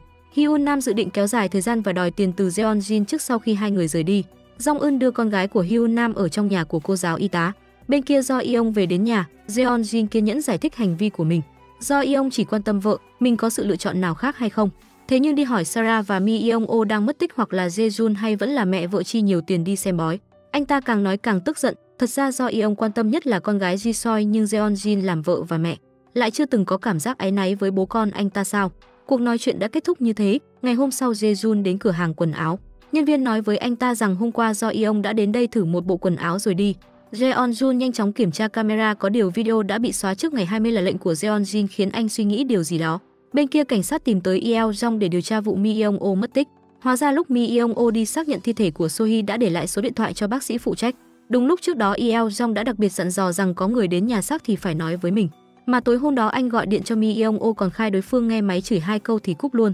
Bởi vì Yeo Jong làm việc ở bệnh viện vào thời gian đó vụ án tử vong được kết án tự dừng cuộc chơi vào 2004. Người nhà không chấp nhận kết quả điều tra cho nên vẫn luôn từ chối nhận lại thi thể. Mặc dù không phải do mình phụ trách trông coi nhưng thi thể được cất giữ bởi cha mẹ của Yeo trong khi họ làm trưởng khoa, cho nên nghe nói có người đến thăm anh cho rằng anh ta là người nhà. Cùng lúc đó do Yeong càng nghĩ càng tức, cuối cùng anh ta cũng hiểu ra mục đích Jong Eun cố tình để anh ta tiếp cận Mi Yeong Oh. Vì thế anh ta đã gọi điện cho cô. Một lúc sau hai người gặp nhau trong một khách sạn ở Seoul, nhưng trước khi vào phòng các nhân viên đề nghị giúp giữ hộ áo khoác. Jong Eun cứ thế để lộ những vết sẹo do bị bạo lực lúc nhỏ ở trước mặt mọi người, dường như không có một chỗ nào là lành lặn ở thân xác ngọc ngà ấy. Điều này khiến do Yeong không nói nên lời vì sốc. Bên kia Jeon Jin đến phòng khám của Yeo Jong để bơm chất làm đầy. Yeo Jong nói với cô nếu có chất khí trong ống tiêm không được bài tiết ra hoàn toàn rất có thể xảy ra chết người. Ngay lúc thuốc mê sắp phát huy tác dụng, Yeo Jong đột nhiên hỏi đã làm gì với Mi Yeong Oh. Lúc Jeon Jin nhận ra có gì đó không ổn thì đã quá muộn rồi. Hóa ra tối hôm Mi Yeong Oh mất tích, Jeon Jin đến phòng thử đồ trong cửa hàng của Jejun theo lịch hẹn. Mi Yeong Oh định lén lút ghi âm để làm bằng chứng và để tống nhiều tiền hơn. Ngay lúc anh ta ý đồ dẫn dắt Jeon Jin nói ra chuyện yêu đương với Jejun thì điện thoại của Yeo Jong đúng lúc gọi đến. Mi Yeong Oh nghe điện thoại chửi bới 2 câu thì cúp máy luôn, mà Jeon Jin đã nhìn ra anh ta đang ghi âm từ lâu rồi. Cô cầm lấy chai rượu trên bàn đổ lên điện thoại, cô ta cho rằng Mi Yeong Oh muốn tống tiền cô ta bằng thủ đoạn này. Thế nhưng Mi Yeong Oh đã túm chặt Jeon Jin đang chuẩn bị rời đi. Anh ta nói với đối phương rằng thi thể của Sohee vẫn ở trong nhà xác, bằng chứng đang ở trong túi quần. Jeon Jin không biết làm gì khi nghe thấy lời nói này, cô ta nhân lúc Mi Yeong Oh không chú ý đã nhanh chóng lấy cái gì đó trong túi Mi Yeong Oh ra. Ai có mà dè lúc cô ta mở ra xem thì là gói 3 con sói. Lúc này cô ta mới nhận ra mình bị dứa lồi, điều đó chứng tỏ rằng Jeon Jin cắn rứt lương tâm. Mi Yeong Oh muốn tiền mặt ít nhất 1 tỷ won. Mi Yeong Oh bị tát một cái nhưng vẫn không tức giận, còn nói với Jeon Jin nếu đồng ý ngủ với anh ta thì sẽ bớt đi 1 triệu won. Lúc này Jeon Jin tỉnh lại trong cơn ác mộng, Yeo Jong nói với cô ta rằng có thể đã nằm mơ thấy ác mộng, nghỉ ngơi một chút là khỏe. Thế nhưng Jeon Jin sợ mình đã nói ra điều gì đó trong lúc hôn mê rồi cô tìm kiếm camera trong phòng như một con điên. Mà phòng khám thẩm mỹ không lắp đặt camera trong phòng điều trị để bảo mật thông tin cá nhân của khách hàng. Jeon Jin cầm lấy đồ của mình rồi xông ra khỏi phòng khám. Cùng lúc đó Jong Eun và Do Yeong đang trong nhà hàng khách sạn. Cô cho rằng Do Yeong đã vô cùng hiểu rõ Jeon Jin đủ để rời khỏi cô ta rồi. Cô còn nói rõ với đối phương mình hy vọng đến cuối cùng không có một ai bên cạnh Jeon Jin, đặc biệt là chồng. Thế nhưng Do Yeong cho rằng cách trả thù của Jong Eun không đủ chủ động, thủ đoạn cũng không đủ tàn nhẫn. Anh ta vừa nhận ra mình không thể rời xa Jeon Jin cho nên hôm nay kết thúc tại đây, hôm khác nói tiếp. Ngày hôm sau con gái của Hyun Nam thuận lợi hoàn thành phỏng vấn và chỉ cần mua vé máy bay theo thời gian ra nước ngoài là ok là. Còn Ji Soi không phân biệt rõ màu sắc, cô bé cầm iPad ném vào trong bồn tắm vì cay cú. Tối đó Hyun Nam nhận được gói hàng của Jong Eun, bên trong là điện thoại của con gái và địa chỉ gia đình chủ nhà ở nước ngoài. Từ nay về sau Jong Eun sẽ liên lạc với Hyun Nam bằng điện thoại của con gái. Hôm đó bác sĩ trong bệnh viện nói với mẹ Jeon Jin, con trai của cựu viện trưởng đang tìm kiếm thi thể của Sohee. Và càng kỳ lạ hơn là thi thể đó không ở trong nhà xác mà ở trong kho lạnh. Ngoài ra có một người tên là Mi Yeong Oh đến thăm hỏi. Jeon Jin đang buồn rầu vì không biết hôm qua nói lung tung hay không. Đúng lúc Yeo Jong đi ngang qua bên cạnh cô ta vội hỏi Yeo Jong rằng mình có nói những lời kỳ lạ gì không. Yeo Jong rất nghiêm túc nói với cô ta chỉ hét tên Mi Yeong Oh rất nhiều lần. Đa số mọi người đều xảy ra tình huống như vậy khi sắp hết thuốc mê. Không biết Jeon Jin có tin vào cách giải thích của anh. Jeon Jin có tâm trạng tốt hơn nhiều và đã gửi tin nhắn cho Do Yeong bảo hôm nay bảo chồng về nhà ăn cơm. Thế nhưng khi cô ta trở về nhà thì phát hiện Do Yeong đang ăn salad một mình, đối phương rõ ràng đã nhận được tin nhắn của mình lại lựa chọn im lặng và còn đanh đá bảo sự im lặng chính là câu trả lời. Jeon Jin lập tức điên lên, cô ta ném hết những thức ăn đã mua vào thùng rác. Trách chồng mình đã chơi cờ vây với Jong Eun. Jeon Jin không hiểu được người phụ nữ đó sao lại thu hút được sự chú ý của Do Yeong. Thực ra ngay từ lần đầu gặp cô, trong lòng Do Yeong đã nảy sinh sự tò mò. Sau đó Jong Eun biến mất một khoảng thời gian và cho đến khi cô quay trở lại thì lại muốn thắng anh một ván, nhưng lại bị Jong Eun cướp đi quyền lãnh đạo. Cái cảm giác đó khiến người khác cảm thấy nghẹt thở, nhưng Do Yeong lại thích cảm giác nghẹt thở đó. Jeon Jin nói đó chính là cắm sừng, tuy nhiên Do Yeong lại hỏi ngược lại cô chẳng phải mối quan hệ giữa cô và Jejun cũng như vậy sao? Thậm chí không phải là đánh cờ mà đánh nhau trên giường. Điều này lập tức khiến Jeon Jin phải cứng họng. Hôm sau Hye Jong chợt nhớ ra Mi Yeong Oh có một chiếc máy tính bảng mà chỉ có cô mới biết mật khẩu mở khóa. Sau khi mở ra cô phát hiện một đoạn ghi âm bên trong mà đó lại chính là toàn bộ quá trình Mi Yeong Oh bị Jeon Jin sát hại. Đồng thời Jejun càng nghĩ lại càng thấy có gì sai. Mi Yeong Oh đã mất tích vào ngày 20, còn Jeon Jin thì lại xóa video trong camera giám sát trước đó. Thế là anh ta liền bỏ ra một số tiền lớn để tìm một thợ sửa máy tính khôi phục lại dữ liệu. Đối phương hứa 3 ngày có thể sửa xong. Cùng lúc đó Jeon Jin bảo thuộc hạ hỏi về tung tích của con gái Hyun Nam từ chỗ chồng cô ấy. Nhưng mấy ngày nay tên thuộc hạ vẫn chưa tìm được cô bé, do đó Jeon Jin đã gọi cho trường cấp 2 để được tư vấn. Vì ngày mai con gái của Hyun Nam sẽ ra nước ngoài nên Jong Eun đã nhờ cô bạn mình quen giúp mình liên lạc với đại ca xã hội đen để bảo kê cô. Còn cô thì nói với Hyun Nam rằng con gái bà ấy sẽ lên máy bay vào lúc 3 giờ nên hy vọng cô ấy có thể đến tiễn cô bé. Tuy nhiên ngay khi Hyun Nam chuẩn bị ra ngoài thì Jeon Jin đã đứng ngay ở cửa. Hyun Nam nói dối rằng mình phải ra ngoài mua đồ ăn nhưng thỉnh thoảng lại nhìn đồng hồ treo tường. Jeon Jin vừa nhìn đã đoán ngay được không phải là vội đến sân bay chứ, nhưng trong nhà lại không có hành lý. Như vậy thì chỉ có một khả năng người sẽ lên máy bay hôm nay chính là con gái của Hyun Nam. Thế là cô ta liền đe dọa sẽ hỏi Hye Jong để xem rốt cuộc có chuyện này không. Hyun Nam nghe vậy liền quỳ xuống đất khóc thảm thương và sẵn sàng dốc hết sức mình để làm việc cho Jeon Jin. Nếu đã như vậy thì cô ta muốn biết ngoài Hyun Nam ra còn có ai ở bên cạnh giúp sức cho Jong Eun nữa không. Hyun Nam nói còn có một người đàn ông khác nhưng đó là ai thì cô lại không biết rõ. Đợi sau khi bản thân tìm hiểu chi tiết nhất định sẽ báo lại. Jeon Jin yêu cầu Hyun Nam tiếp tục theo dõi những người khác và nói cho mình biết những gì họ đã làm. Trước khi đi cô ta nói với Hyun Nam gần đây chính mình là người đã đưa tiền cho chồng cô, nhưng hôm nay cô ta quyết định sẽ không cho nữa. Sau đó anh ta có thể sẽ về nhà một chút như một hình phạt cho bà. Cùng lúc đó mẹ Jeon Jin đã nói với cảnh sát trưởng về vụ thi thể của So Hee, thế là anh ta nhanh chóng tìm đến người đồng nghiệp phụ trách việc giữ xác và nói rằng mình muốn bắt lỗi bên pháp y có liên quan để xem có sơ hở nào có thể tóm được không. Chồng của Hyun Nam đến nhà thì liền lao vào đập cô một trận, vừa đánh vừa chửi trách vợ nghỉ việc nên mình không có tiền tiêu. Tuy nhiên Hyun Nam cũng không rơi một giọt nước mắt nào vì chỉ cần vượt qua ngày hôm nay thì cô, con gái bảo bối của cô, có thể thoát khỏi nơi đen tối này. Cuối cùng con gái của Hyun Nam cũng không đợi được mẹ đến tiễn mình và thế là cô một mình lên máy bay ra nước ngoài. Đêm đó mẹ của Jong Eun bắt đầu làm khùng làm điên và gọi cho phụ huynh lớp con gái mình chủ nhiệm. Mục đích chính là để moi tiền sau khi gặp mặt để khiến Jong Eun bị đuổi khỏi đó. Ngày hôm sau Yeo Jong và Jong Eun hùn vốn mua lại nhà tang lễ đã bị bỏ hoang từ rất lâu ở một nơi khỉ ho cò gáy nào đó. Hyun Nam ngồi từ ngày cho đến đêm cuối cùng cũng nhận được tin nhắn báo bình an của con gái. Giờ phút này cô vui mừng mà bật khóc nức nở, tuy nhiên không cho cô có thời gian để có hạnh phúc nhỏ trong lòng thì gã chồng say xỉn đã quay về. Cô liền giấu điện thoại của con gái trong máy giặt, sau đó liền cúp điện thoại của Jeon Jin rồi cho vào túi và để trên tủ, như vậy thì sẽ không thể liên lạc với cô được. Hyun Nam cố tình lấy túi ra trước mặt chồng, thế là cô liền bị chồng đẩy ra và giật lấy túi mà trong túi lúc này lại có rất nhiều tiền. Hyun Nam giải thích rằng có một người phụ nữ yêu cầu mình gửi tin nhắn văn bản cho ai đó nói rằng muốn hăm dọa đối phương và số tiền này chính là phần thưởng cho việc cô đã làm. Sau khi mở điện thoại lên thì người chồng phát hiện ra quả nhiên là có những bản ghi lại cuộc trò chuyện mà Hyun Nam đã nói. Hắn liền vui mừng mà nhảy vào cái bẫy đó được xây dựng đó.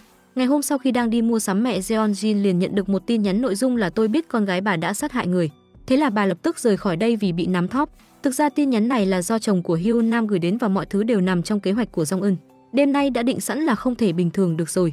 Hyun Nam đi theo cảnh sát trưởng và phát hiện ra anh ta đã vào nhà tang lễ bỏ hoang 2 lần, thế là hai người liền lập tức đến đó. Điều khiến người khác khó hiểu nhất là nó đã bị đóng cửa 3 năm rồi nhưng lượng điện tiêu thụ lại vượt quá 5.000 kW một tháng. Hơn nữa lại vẫn là nhà xác nữa do những điều kỳ lạ đó. Nên ngày hôm sau dưới sự dẫn dắt của người môi giới Yeo Jong và Jong Eun muốn vào trong xem chỗ này. Bảo vệ gác cổng lại ngăn không cho ai vào, tuy nhiên do Yeong nói rằng cảnh sát trưởng là người đã bảo họ đến đây. Thế là họ đã đi vào trong một cách thuận lợi. Ở đây hai người đã nhìn thấy xác của Mi Yeong O trước mắt. Theo phân tích tình hình thì cảnh sát trưởng đã dùng túi hút chân không để bảo quản thi thể, lẽ là muốn lưu giữ một số bằng chứng. Có thể suy đoán trong quá trình giúp Jeon Jin giải quyết hậu quả anh ta đã có dự tính khác. Điều này có nghĩa là cảnh sát trưởng đã bị gia đình Jeon Jin nắm thóp và chi phối. Yeo Jong đưa ra đề nghị bảo Jeon Jin đến phòng khám một chuyến, còn Jong Eun thì hãy bảo Hye Jong nghĩ cách. Và trong khi làm phẫu thuật cho Jeon Jin, Yeo Jong đã lấy một sợi chỉ từ vết sẹo trên chân cô ta, có lẽ là dùng để so sánh Nga. Còn ở bên này Hyun Nam cố tình tiết lộ cho Jeon Jin rằng có một anh chàng bác sĩ đẹp trai đang giúp đỡ Jong Eun và người đó tên là Ju Yeo Jong. Jeon Jin chợt nhớ ra người này không phải là bác sĩ làm đẹp cho mình sao? Điều này quả thật là điều mà cô không thể ngờ tới. Tuy nhiên Yeo Jong cũng phần nào liên quan đến bệnh viện. Thế là Jeon Jin càng không biết phải làm gì. Gần đây mẹ của Jeon Jin liên tục nhận được những tin nhắn đe dọa từ chồng của Hyun Nam. Bà thực sự sang chấn tâm lý không biết phải làm thế nào, do đó bà liền đích thân đến thương lượng với cảnh sát trưởng. Bà thường xuyên chuyển tiền vào tài khoản nặc danh của cảnh sát trưởng. Trong những năm qua anh ta đã dùng số tiền dơ bẩn đó để mua nhà ở nước ngoài rồi đưa con gái và cháu gái ra nước ngoài du học. Đã vậy lại còn mua khách sạn dưới tên em gái mình nữa. Tuy nhiên cảnh sát trưởng sớm đã chịu đựng đủ thái độ khinh người của mẹ Jeon Jin rồi, anh cảnh báo đối phương rằng ở Hàn Quốc chỉ có đồng bọn chứ không có bạn bè. Còn ở bên này Jae-jun nhận được chuyển phát nhanh trong cùng ngày mà Jong Eun gửi tới vì không biết gửi cho ai, nên cuối cùng cô đã chọn gửi cho bố ruột của Ji-soi. Thì ra ông thầy hách dịch kia này là một kẻ ấu dâm. Hắn ta thường xuyên lén lút chụp ảnh dưới váy các bé gái, đương nhiên cô con gái Ji-soi của Jae-jun cũng nằm trong số đó. Chiều hôm đó Jan-jun tức tối xông vào văn phòng chộp lấy tên khốn này và bắt đầu nện hắn ta vì hành vi biến thái của mình. Là một người cha anh chắc chắn không thể nuốt nổi trôi được cục tức này. Mà tin tình báo này là do người thầy giáo thường xuyên bị tên khốn kia bắt nạt cho Mo Eun biết. Mặc dù anh ta có bằng chứng nhưng không có dũng khí để phản kháng lại nên chỉ có thể đặt hy vọng vào Jong Eun. Hành vi hung dữ của Jae-jun tình cờ bị Ji-soi nhìn thấy. Tiếp đó do Yeong nhận được cuộc gọi từ con gái mình. Cô bé vừa khóc vừa thuật lại lúc chú Jae-jun ở trường. Chi tiết về người vất giữ hung khí hạ sát Myung-o của Jeon Jin Cung đã được biên kịch tiết lộ. Trong nhà của mình tối đó Jong Eun tìm đến tên đại ca xã hội đen ở phía tây thành phố và muốn họ giúp mình gài bẫy. Cùng lúc đó Jae-jun bị đưa về đồn cảnh sát, anh không muốn hòa giải với đối phương. Tuy nhiên luật pháp của Hàn Quốc là riêng biệt cho từng tội đánh nhau và chụp ảnh biến thái trong khuôn viên trường phải được xử riêng. Lúc này Bộ trưởng Bộ Tư pháp của công ty xây dựng Do Yeong đã đến đồn cảnh sát. Những vấn đề sau đó sẽ do bộ phận pháp chế đại diện. Jae-jun muốn đứng ra bảo vệ con gái mình nhưng Do Yeong cũng muốn bảo vệ giống như anh ta. Khi vừa bước ra khỏi cổng sở cảnh sát, Jae-jun liền gọi Do Yeong lại, anh muốn phụ trách vụ bạo hành kia. Jae-jun liền trực tiếp nói rằng mình mới là cha ruột của Ji-sol, thế là hai người liền lao vào đánh nhau túi bụi. Có thể thấy những đường quyền của Do Yeong đánh tới đâu nét tới đó, đúng là văn võ song toàn nên Jae-jun căn bản không thể nào đánh lại anh. Do Yeong cảnh cáo Jae-jun rằng hành động không tự lượng sức mình của anh đã đi quá xa rồi nên hãy ngậm mồm lại và lượn đi. Sáng sớm ngày hôm sau có người lấy lý do thi thể bị lưu giữ trái phép để báo cảnh sát yêu cầu lập tức kiểm tra nhà xác kho lạnh. Thì ra năm đó mẹ So-hee không muốn chấp nhận kết quả của con gái mình nên đã quỳ xuống van xin bác sĩ giúp đỡ. Bố của Yeo Jong thấy vậy cũng cảm thấy vô cùng bất lực, còn bệnh viện chưa được sự đồng ý của gia đình nên không thể xử lý thi thể. Mà nhà xác lại duy trì ở 0 độ trong vòng 6 tháng thi thể sẽ bị phân hủy hoàn toàn. Vì vậy bố của Yeo Jong quyết định chuyển So-hee vào kho đông lạnh. Còn mẹ Do Yeong thà bị trừng phạt cũng nhất quyết không chuyển So-hee vào kho đông lạnh vì bà biết cô bé bị oan. Nhưng chân tướng vẫn chưa được điều tra rõ ràng. Đây chính là thái độ bên phía bệnh viện, còn ở bên này sau khi tan làm về nhà, Jeon-jin không hiểu tại sao con mình lại bị đưa đến nhà bà nội. Thế là cô liền nổi trận lôi đình cãi một trận với anh chồng để trút hết bực tức trong lòng. Do Yeong dứt khoát nói rằng Jae-jun nói mình chính là cha ruột của cô bé. Nghe lời này, Jeon-jin không ngờ rằng chồng mình đã biết hết tất cả. Đây chính là lần đầu tiên Do Yeong nổi điên đến vậy sau bao năm sinh sống cùng. Điều này khiến cô sợ đến mức đơ ngay tại chỗ, xịt keo cứng ngắc. Thực ra Do Yeong không muốn ly hôn với Jeon-jin, chính là muốn giữ thể diện cho bản thân, tuy nhiên Jeon-jin lại không giữ được đạo vợ chồng. Mối quan hệ của Do Yeong và Ji-soi cùng công việc danh giá của mình. Bây giờ điều duy nhất còn lại níu giữ đoạn tình cảm này là chỉ có Ji-soi. Do Yeong cảnh cáo Jeon-jin nếu như có ly hôn thì Ji-soi cũng phải sống với mình. Sau khi Do Yeong ra ngoài, Jeon-jin sợ đến mức ngã quỵ xuống đất, vừa hay phụ huynh học sinh gọi đến. Cô chưa kịp lau nước mắt đã vội đổi sắc mặt bắt máy lên nghe. Đầu dây bên kia định cùng những phụ huynh khác đến trường đề bàn về việc Tố Jong-eun nhận hối lộ từ phụ huynh. Mà kết quả này lại chính là điều mà Jeon-jin muốn. Tất cả các bà mẹ có máu mặt trong lớp đều đã đến phòng học. Jong-eun lập tức hiểu chuyện gì đang xảy ra. Tối hôm đó khi cô Sáu lọi thùng rác gần căn hộ đang ở thì quả thực đã tìm thấy hộp quà của một vị phụ huynh gửi đến cô. Không thể ngờ được là mẹ mình lại có thể tồi tệ đến như vậy. Ngay cả loại chuyện này mà cũng có thể làm ra được. Không những ở cùng người đàn ông đã hủy hoại cuộc đời con gái mình, mà càng không ngờ được nữa là trở ngại lớn nhất trên con đường trả thù lại chính là mẹ mình. Tuy nhiên vì tiền, người mẹ đã dùng móc quần áo tát vào mặt Jong-eun một cách hung hãn. Trong phút chốc tích canh trên mặt cô liền chảy ra. Jong-eun phá hỏng tất cả những món quà đó, còn mẹ cô thì liên tục đánh cô từ sau lưng. Jong-eun đã trải qua một ngày tuyệt vọng nhất của đời người. Từ khi trả thù đến giờ có lẽ hôm nay mới là ngày tồi tệ nhất của cô. Tuy nhiên Jong-eun cũng không thể thoát khỏi bà, vì chỉ cần mẹ Jong-eun đến văn phòng thường trú để khai một tờ chứng minh thì có thể tìm ra con gái mình đang sống ở đâu. Ngày hôm sau, Jong-eun lấy lại tâm trạng tiếp tục kế hoạch trả thù của mình. Bên đại ca xã hội đen đã giúp cô chuẩn bị mọi thứ rồi. Hyun Nam đang trốn ở một bên vội vàng đem chuyện Jong-eun đã đến nhà thờ chỗ Sarah nói cho Jeon-jin biết. Sarah mấy ngày nay chưa được nhìn thấy thuốc, tự nhiên lại có người nhắn tin mời cô đi đưa đi, thế là mắt Sarah lập tức sáng rực lên. Trong nhà thờ mọi người đang hát thánh ca, còn Jong-eun thì ngồi tính toán thời gian rồi gửi một tin nhắn vào trong nhóm giáo hội. Nội dung là có một buổi biểu diễn đặc sắc diễn ra ở giáo đường, thế là sau khi nhận được tin mọi người liền đổ xô đến đó. Cùng lúc đó Sarah đã rơi vào trạng thái mơ màng, thậm chí cô còn xuất hiện ảo giác trong lúc phê pha. Trong cơn phê cô lại mơ màng nhớ lại cảnh cùng Mi Yeong-o ăn nằm với nhau mà không biết bên ngoài tất cả các tín đồ đã đứng ở ngoài chứng kiến. Có vài người thậm chí còn quay lại tất cả quá trình mà Sarah đang bay bổng lên 9 tầng mây trong căn phòng vườn địa đàng. Mà Jeon-jin vừa hay cũng đến đây, cô cho rằng Sarah mới phạm tội lần đầu nên sẽ sớm được thả ra ngoài. Jong-eun nói với cô ta Sarah là người phạm tội lần đầu nhưng Jeon-jin cô không phải sao. Hyun Nam đã báo cáo một vụ bắt nạt học đường của một biên tập viên dự báo thời tiết trên một trang web. Sau đó điện thoại của Jeon-jin không ngừng reo lên, nhóm đồng nghiệp đều đang thảo luận xem ai là biên tập viên thời tiết đó. Thế là chuyện của Sarah và kẻ bắt nạt lập tức lên hot search, leo top trending vù vù. Với sự phát tán trên mạng xã hội, Jeon-jin đã bị đẩy ra đứng mũi chịu sào và Sarah cũng bị cảnh sát bắt giữ. Hôm đó Do Yeong tìm thấy Jeon-jin ở chỗ bà Đồng và anh quyết định đưa vợ mình đến công ty để giải quyết chuyện cấp bách trước mắt. Bởi cần phải xoa dịu dư luận và giữ giá cổ phiếu, nếu không hiệu suất kinh doanh 6 tháng cuối năm sẽ rất khó khăn. Còn không thì phải dùng cách cuối cùng chính là ly hôn. Nghe đến đây Jeon-jin thẫn thờ nhìn ra ngoài cửa sổ. Tuy nhiên khi đối mặt với bộ phận pháp lý của công ty, cô lại bất ngờ lật ngược tình thế. Chỉ cần không có bằng chứng trực tiếp thì có nghĩa là kẻ bắt nạt không phải là mình. Một người dẫn chương trình ở đỉnh lưu, cô hiểu tâm lý của công chúng hơn cả đám luật sư. Mặt khác, Sarah biết rằng cảnh sát đang tiến hành bắt giữ khẩn cấp nhưng không có lệnh bắt giữ, chỉ cần chịu đựng qua 48 giờ cô sẽ được thả ra. Do đó cô ta đã từ chối tất cả các cuộc kiểm tra. Chuyển cảnh thì Jae-jun đi khôi phục lại dữ liệu, tuy nhiên người sửa chữa lại nói với anh rằng ổ cứng còn mới tinh và cũng có thể là đã bị ai đó đổi rồi.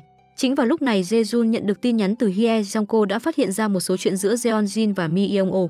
Sau nhiều lần trằn trọc nghĩ suy thì Hye Jong đã quyết định đưa đoạn ghi âm của Mi Yeong-o cho Jae-jun nghe. Nội dung trong đó có vẻ như anh ta đang đe dọa Jeonjin nhưng đoạn ghi âm lại bị cắt giữa chừng. Jae-jun liền bảo Hye Jong mở lại từ đầu và anh đã nghe ra Mi Young-oh đang chọn rượu trong phòng thử đồ.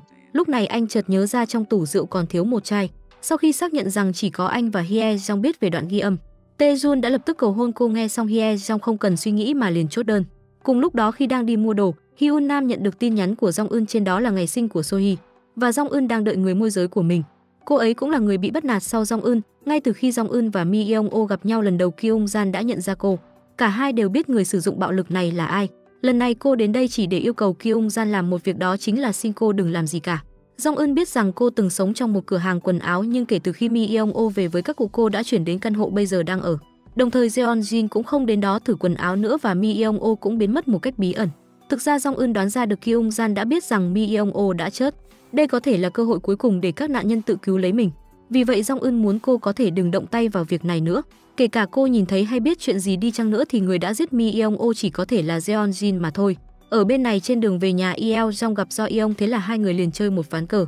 Tuy nhiên Do Yeong cảm thấy rất kỳ lạ vì phong cách chơi cờ của người này rất giống với Jong Eun. Yeo Jong cũng không giấu và thừa nhận rằng chính anh đã dạy cô vì năm đó Jong Eun muốn thắng một người. Mặc dù Do Yeong không biết mối quan hệ giữa hai người, nhưng nếu chân thành quan tâm đối phương thì không nên ngăn cô ấy trả thù mới đúng. So với lợi ích của việc trả thù thì những mất mát vì ám ảnh về điều không thể sửa chữa lại còn lớn hơn. Nhưng những thứ mà nạn nhân mất đi chỉ có vinh quang và danh tiếng mới có thể xoay chuyển. Một số người chọn cách tha thứ nhưng một số người lại chọn cách trả thù. Chỉ cần tìm lại được những thứ này thì họ mới có thể quay lại được điểm ban đầu. Chỉ khi quay trở lại điểm bắt đầu, cuộc sống của Jong Eun mới có thể bắt đầu lại. Cùng lúc đó, trên đường về nhà, mẹ Jeonjin tình cờ gặp được chồng của Hyun Nam. Sau khi dừng xe lại, bà có chút sợ hãi vì kẻ đe dọa tống tiền lại biết địa chỉ nhà mình. Tiếp đó bà liền nhận được một tin nhắn, nội dung là: tôi biết con gái bà đã hại chết người và vừa rồi tôi rất vui được gặp bà. Mẹ Jeonjin không thể tin rằng con gái mình đã khử hai người. Ngày hôm sau, Jeonjin đến phòng thử đồ. Cô nhớ lại những gì Jong Eun đã nói là có chứng cứ, thế là cô lục tung lên tìm xem có dấu vết nào chưa được xử lý hay không. Lúc này Kyung Jan liền đi vào, vừa rồi Jae-jun gọi đến hỏi là ai đã đổi ổ cứng vì anh đã đi khôi phục dữ liệu rồi. Nghe được tin này, Jeonjin có chút sót, hóa ra sau vụ án của Mi Young-oh, Jeonjin đã yêu cầu Kyung Jan thay đổi ổ cứng với lý do là chồng cô sẽ đến đây. Trong đầu cô nghĩ đoạn video trong camera giám sát đã bị phá hủy và thời gian đã trôi qua. Ngay cả thi thể cũng đã được chôn cất, cảnh sát trưởng sẽ không công khai chuyện này ra và Jong Eun cũng không có cách nào để tìm ra bằng chứng. Chiều hôm đó, Hyun Nam đã tìm đến bà Đồng và cô đã cung cấp bát tự của Sohee ra. Tuy nhiên bà Đồng để lừa tiền nên đã tính ra công việc của Sohee không tốt, khiến gia đình phải lo lắng cho cô. Theo bề trên, chỉ cần làm một buổi lễ với quy mô vô cùng lớn. Hyun Nam liền bảo bà ta đừng lo về chi phí, làm càng lớn càng tốt. Khi rời khỏi đó, cô tình cờ chạm trán với mẹ Jeonjin. Hyun Nam thấy bà ta cầm theo tài liệu thông tin về chồng mình. Lần này mẹ Jeonjin tìm đến đây là để bà Đồng tìm cách thủ tiêu chồng của Hyun Nam. Mẹ Jeonjin và bà Đồng này là cá mè chung một lứa, sử dụng thất tự làm mồi nhử để kéo các cô gái đến chỗ các quan chức cấp cao. Bà ta thẳng thắn nói rằng mình bị chồng Hyun Nam tống tiền với con số 1 tỷ won, nhưng không bằng đưa tiền cho bà Đồng để xây một pháp điện lớn hơn. Khi nghe thấy thù lao là con số 1 tỷ won, mắt bà ta sáng lên như đèn pha ô tô. Ở bên này, trên đường về nhà, Hyun Nam nhận được điện thoại từ Jeonjin. Cô ta muốn biết gần đây Hye Jong đã làm những gì, lại biết rằng Hye Jong vài ngày qua đã ở nhà của Jae-jun. Tối đó Jeonjin đến nhà Jae-jun, cô ta đoán rằng Hye Jong đã cố tình dụ mình đến phòng khám của Yeo Jong và người luôn qua lại với Jong Eun cũng chính là cô. Tuy nhiên Hye Jong nắm được điểm yếu của Jeonjin trong tay và bây giờ cô căn bản không sợ cô ta chút nào. Điều này khiến Jeonjin tức bíu cả môi nhưng cũng lặng lẽ mà rời khỏi nhà Jae-jun. Ngày hôm sau, Hye Jong đến thăm Sarah. Cô ta cố tình nói với Sarah tin tức về chuyện bắt nạt của Jeonjin đã được các trang nhất khác nhau tranh giành. Vì Sarah chơi thuốc nên các phương tiện truyền thông đã đưa tin cô tổ chức triển lãm nghệ thuật để trốn thuế. Giống như Jeonjin đang cố tình lợi dụng Sarah để che đậy cho xì căng đan của mình. Tối hôm đó, cảnh sát trưởng nhận được một cuộc gọi. Người gác cổng nói với anh là nhà tang lễ đã bị bán rồi, còn ai là người đã mua thì anh ta cũng không biết nữa. Dù sao đi nữa thì cái thi thể đó cần phải được xử lý càng sớm càng tốt. Sau khi cảnh sát trưởng rời đi, người gác cổng gọi lại cho Yeo Jong, mà những điều này đều là Yeo Jong đã dặn dò cho anh ta làm như vậy. Hôm đó Jong Eun chủ động nghỉ việc ở trường đều là nhờ người mẹ tốt của mình. Còn ở bên này, cảnh sát tìm đến Jeonjin và muốn hiểu tình hình. Cô lấy lý do ghi hình một chương trình để trả lời qua loa xoa dịu dư luận. Tối đó cô tìm tới cảnh sát trưởng và muốn ông dùng quan hệ của mình để ngăn chặn cuộc điều tra lại. Tuy nhiên bây giờ ông chỉ nghĩ đến việc nghỉ hưu. Ông hy vọng rằng gia đình của Jeonjin có thể mua cho mình một căn nhà và chuẩn bị một số tiền với tấm lòng chân thành nhất. Jeonjin hỏi ông dựa vào cái gì mà dám đe dọa mình, bởi vì cô không hề chôn xác Mi Young-oh. Cùng lúc đó, cảnh sát đã tìm thấy một cái xác ở quận 3 của thành phố Semeon và thực tế đó chính là xác của Mi Young-oh. Jong Eun về nhà, khi đó mẹ cô đang ăn tối với người đàn ông kia, vừa thấy con gái trở về bà liền bắt đầu trách cô sao lại nghỉ việc, vì chỉ cần ở lại thêm một thời gian nữa sẽ kiếm được một số tiền lớn, không phải loại người nào cũng làm giáo viên được đâu. Sau đó bà lại bắt đầu chửi bới cho rằng năm đó không nên sinh Jong Eun ra rồi lại còn vất vả để nuôi con gái khôn lớn. Nhưng lúc đầu rõ ràng là bà mẹ vì tiền mà cắt đứt quan hệ mẹ con với cô, thế mà bây giờ lại cầm kéo uy hiếp Jong Eun. Ngoài uy hiếp, bà có thể đã không có cách nào để kiểm soát con gái được rồi. Mẹ Jong Eun thấy phản ứng căng thẳng của con gái thì đột nhiên cười phá lên. Bà ta đang phát điên trong miệng luôn hét lên rằng hai mẹ con sẽ cùng quy y ở đây, do đó bà liền lật đổ nồi lẩu và ngọn lửa lập tức bùng cháy dữ dội. Ai có mà dè, Jong Eun cũng cười phá lên. Cô cảm ơn mẹ vì bà đã không thay đổi một chút nào, cảm ơn bà vì trước giờ vẫn thế. Trở lại ngày xảy ra vụ án của Sohee, chỉ vì Sohee và Jeonjin mặc đồ giống nhau mà Jeonjin đã đưa cô lên sân thượng và cho cô một bạt tay, sau đó đẩy cô đến mép tầng thượng, lấy bật lửa ra rồi nhóm lửa đốt áo len của cô. Theo bản năng cô tìm kiếm sự giúp đỡ và xé bỏ bảng tên của Jeonjin, nhưng cô đã bị cô ấy đẩy xuống khỏi sân thượng và tắt thở tại chỗ. Vừa hay toàn bộ cảnh này đã bị Jong Eun, người bị yêu cầu thôi học, tình cờ nhìn thấy. Jeonji nhận ra mình đã gây ra họa lớn nên liền vội vàng gọi cho mẹ. Cô nói dối rằng trong lúc chơi học sinh mới chuyển đến đã vô tình rơi từ trên sân thượng xuống. Mẹ Jeonjin bảo con gái bình tĩnh lại và rời khỏi hiện trường vụ án trước, đợi chú cảnh sát trưởng sẽ liên lạc với cô sau. Nhưng điều quan trọng nhất là đảm bảo không có ai nhìn thấy. Tuy nhiên Jeonjin lại không biết là chiếc bật lửa đã trở thành một manh mối quan trọng. Thời gian quay trở về với hiện tại, đám anh em ở thế giới ngầm đã giúp Jong Eun đem thi thể của Mi Yeong-o vứt ở quận 3 của thành phố Semyang. Và đó cũng chính là nơi Sohee rơi xuống. Cảnh sát trưởng và Jeonjin phát hiện ra thi thể của Mi Yeong-o đã biến mất trong phòng tang lễ. Họ cũng không thể liên lạc được với người phụ trách nơi này. Lúc này Hye Jong gọi điện đến vì cô thường xuyên bị Jeonjin và Sarah bắt nạt nên cô là người đầu tiên phản bội Jeonjin. Sáng hôm sau, Do Yeong đến căn hộ mà Jong Eun đang thuê trong nhà đã bị thiêu rụi vô cùng nhếch nhác. Lần này anh đến đây để thu thập bằng chứng, hóa ra vì vụ phóng hỏa hôm qua nên Jong Eun đã đưa mẹ đi giám định tâm thần. 6 năm trước bà đã sớm được chẩn đoán mắc chứng nghiện rượu. Lúc này bà mẹ mới nhớ đến con gái, muốn Jong Eun giúp mình chứng minh là đêm qua bà không có uống rượu. Tuy nhiên bà không thể chịu được sự tra hỏi của bác sĩ và dần lộ rõ bản chất thật của mình.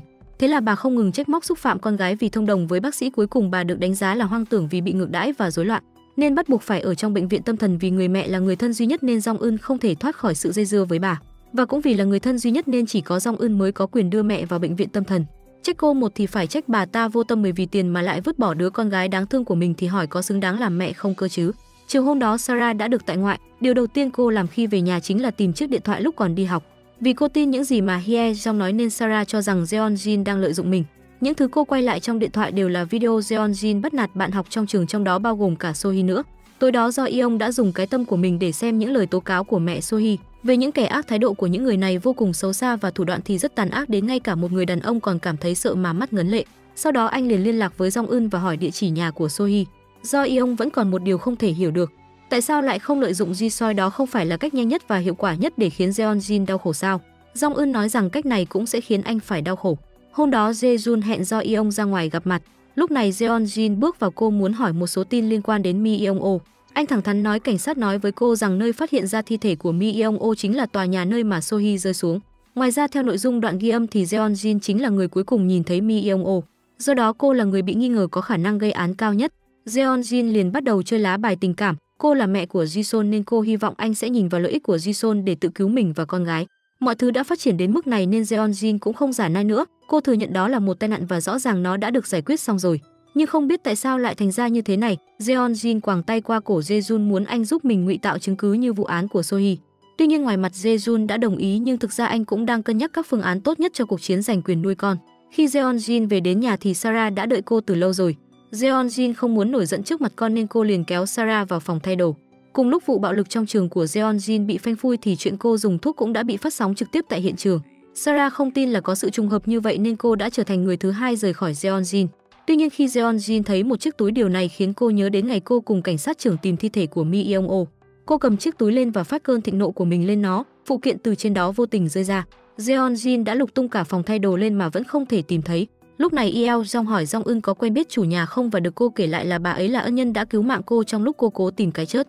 Nhưng Jong Eun không có đủ thời gian để đi cứu người và cô cũng hoàn toàn không có ấn tượng gì cả.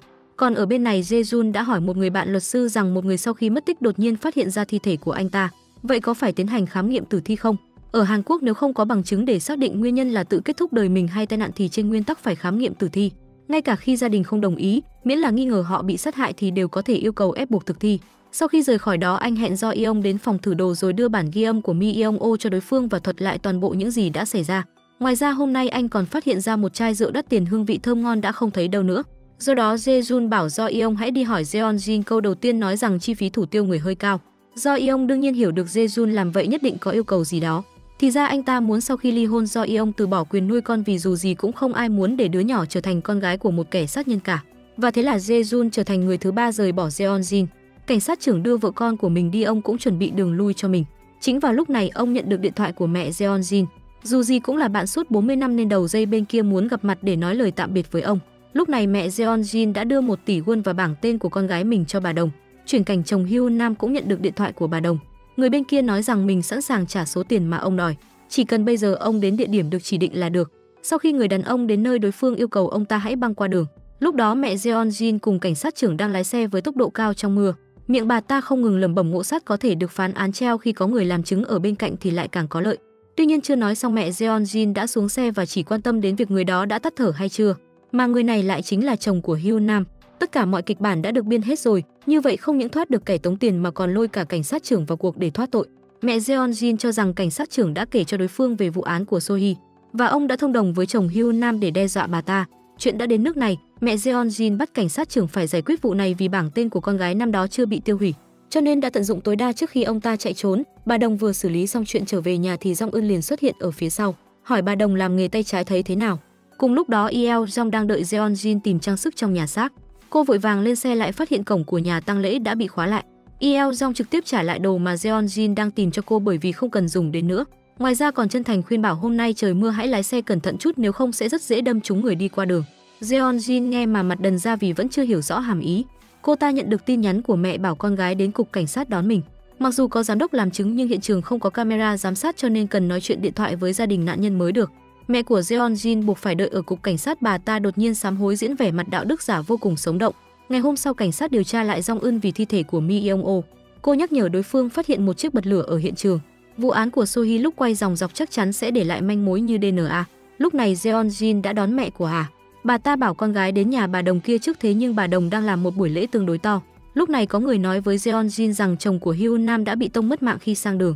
Thế nhưng Jeon-jin vẫn chưa hiểu rõ chuyện gì đang xảy ra thì bà Đồng đột nhiên gọi tên Jeon-jin bằng giọng điệu của Sohee. Bà ta tự xưng là Sohee được chuyển thế đến đây, còn hỏi muốn mặc bộ quần áo khác không. Lúc này Jeon-jin tin chắc tuyệt đối nên hoảng sợ, cảnh tượng bắt nạt Sohee liên tục xuất hiện. Lúc cô ta quay đầu lại thì phát hiện Jong Eun đang đứng ở đằng sau mình, báo ứng đến rồi.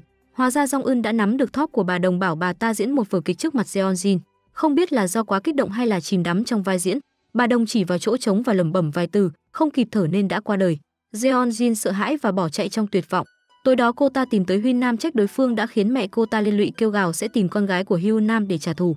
Thế nhưng Hyun Nam đã không còn vướng bận trong lòng, thẳng tay một tá là say đắm, chưa kịp ú ớ thì 2 tát là đắm say. Người hở một tí là lấy con gái ra uy hiếp người khác, căn bản không xứng đáng làm mẹ. Bà khuyên nhủ Jeon-jin rằng mình có rất nhiều ảnh của cô ta trong tay cho nên đừng chọc vào bà. Jeon-jin muốn đuổi theo nhưng lại phát hiện do Yeong đứng ở bên cạnh cô ta, vội đi tới lấy lòng chồng. Thế nhưng do Yeong chỉ cho cô 2 lựa chọn, hoặc là chuộc lỗi với gia đình Sohee hoặc là lập tức chấm dứt quan hệ vợ chồng. Không ngờ Jeon-jin không chừa cứng đầu ngụy biện rằng Sohee phát bệnh thần kinh tự mình ngã xuống. Cô giật lấy địa chỉ nhà Sohee và vò nát rồi ném đi. Do Yeong khuyên Jeon-jin nên tự lo lấy mình rồi quay người gọi điện cho luật sư để chuẩn bị ly hôn. Ngày hôm sau tin tức Jeon-jin ly hôn tràn đầy khắp trang báo. Cô ta đọc tin tức xong thì cả người như bị điên vậy. Hye Jong lo lắng sau khi Jeon-jin ly hôn, Jae-jun và tình cũ nối lại với nhau. Cô ta muốn lôi kéo Sarah bằng video nhưng Sarah đang sắp xếp lại video, căn bản không rảnh để ý đến cô ta. Nói trắng ra thì Hye Jong chỉ là món đồ chơi rẻ tiền, nếu không có Jong Eun thì người bị bắt nạt sẽ là cô ta. Hai người xảy ra tranh cãi, cuộc nói chuyện cũng kết thúc. Tối đó Hyun Nam trở về nhà sau khi cúng dỗ chồng.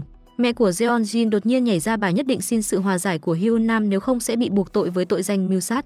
Mẹ Jeon-jin nói năng rất chân thành, thế nhưng Hyun Nam lại bật cười, bà khăng khăng không chấp nhận hòa giải.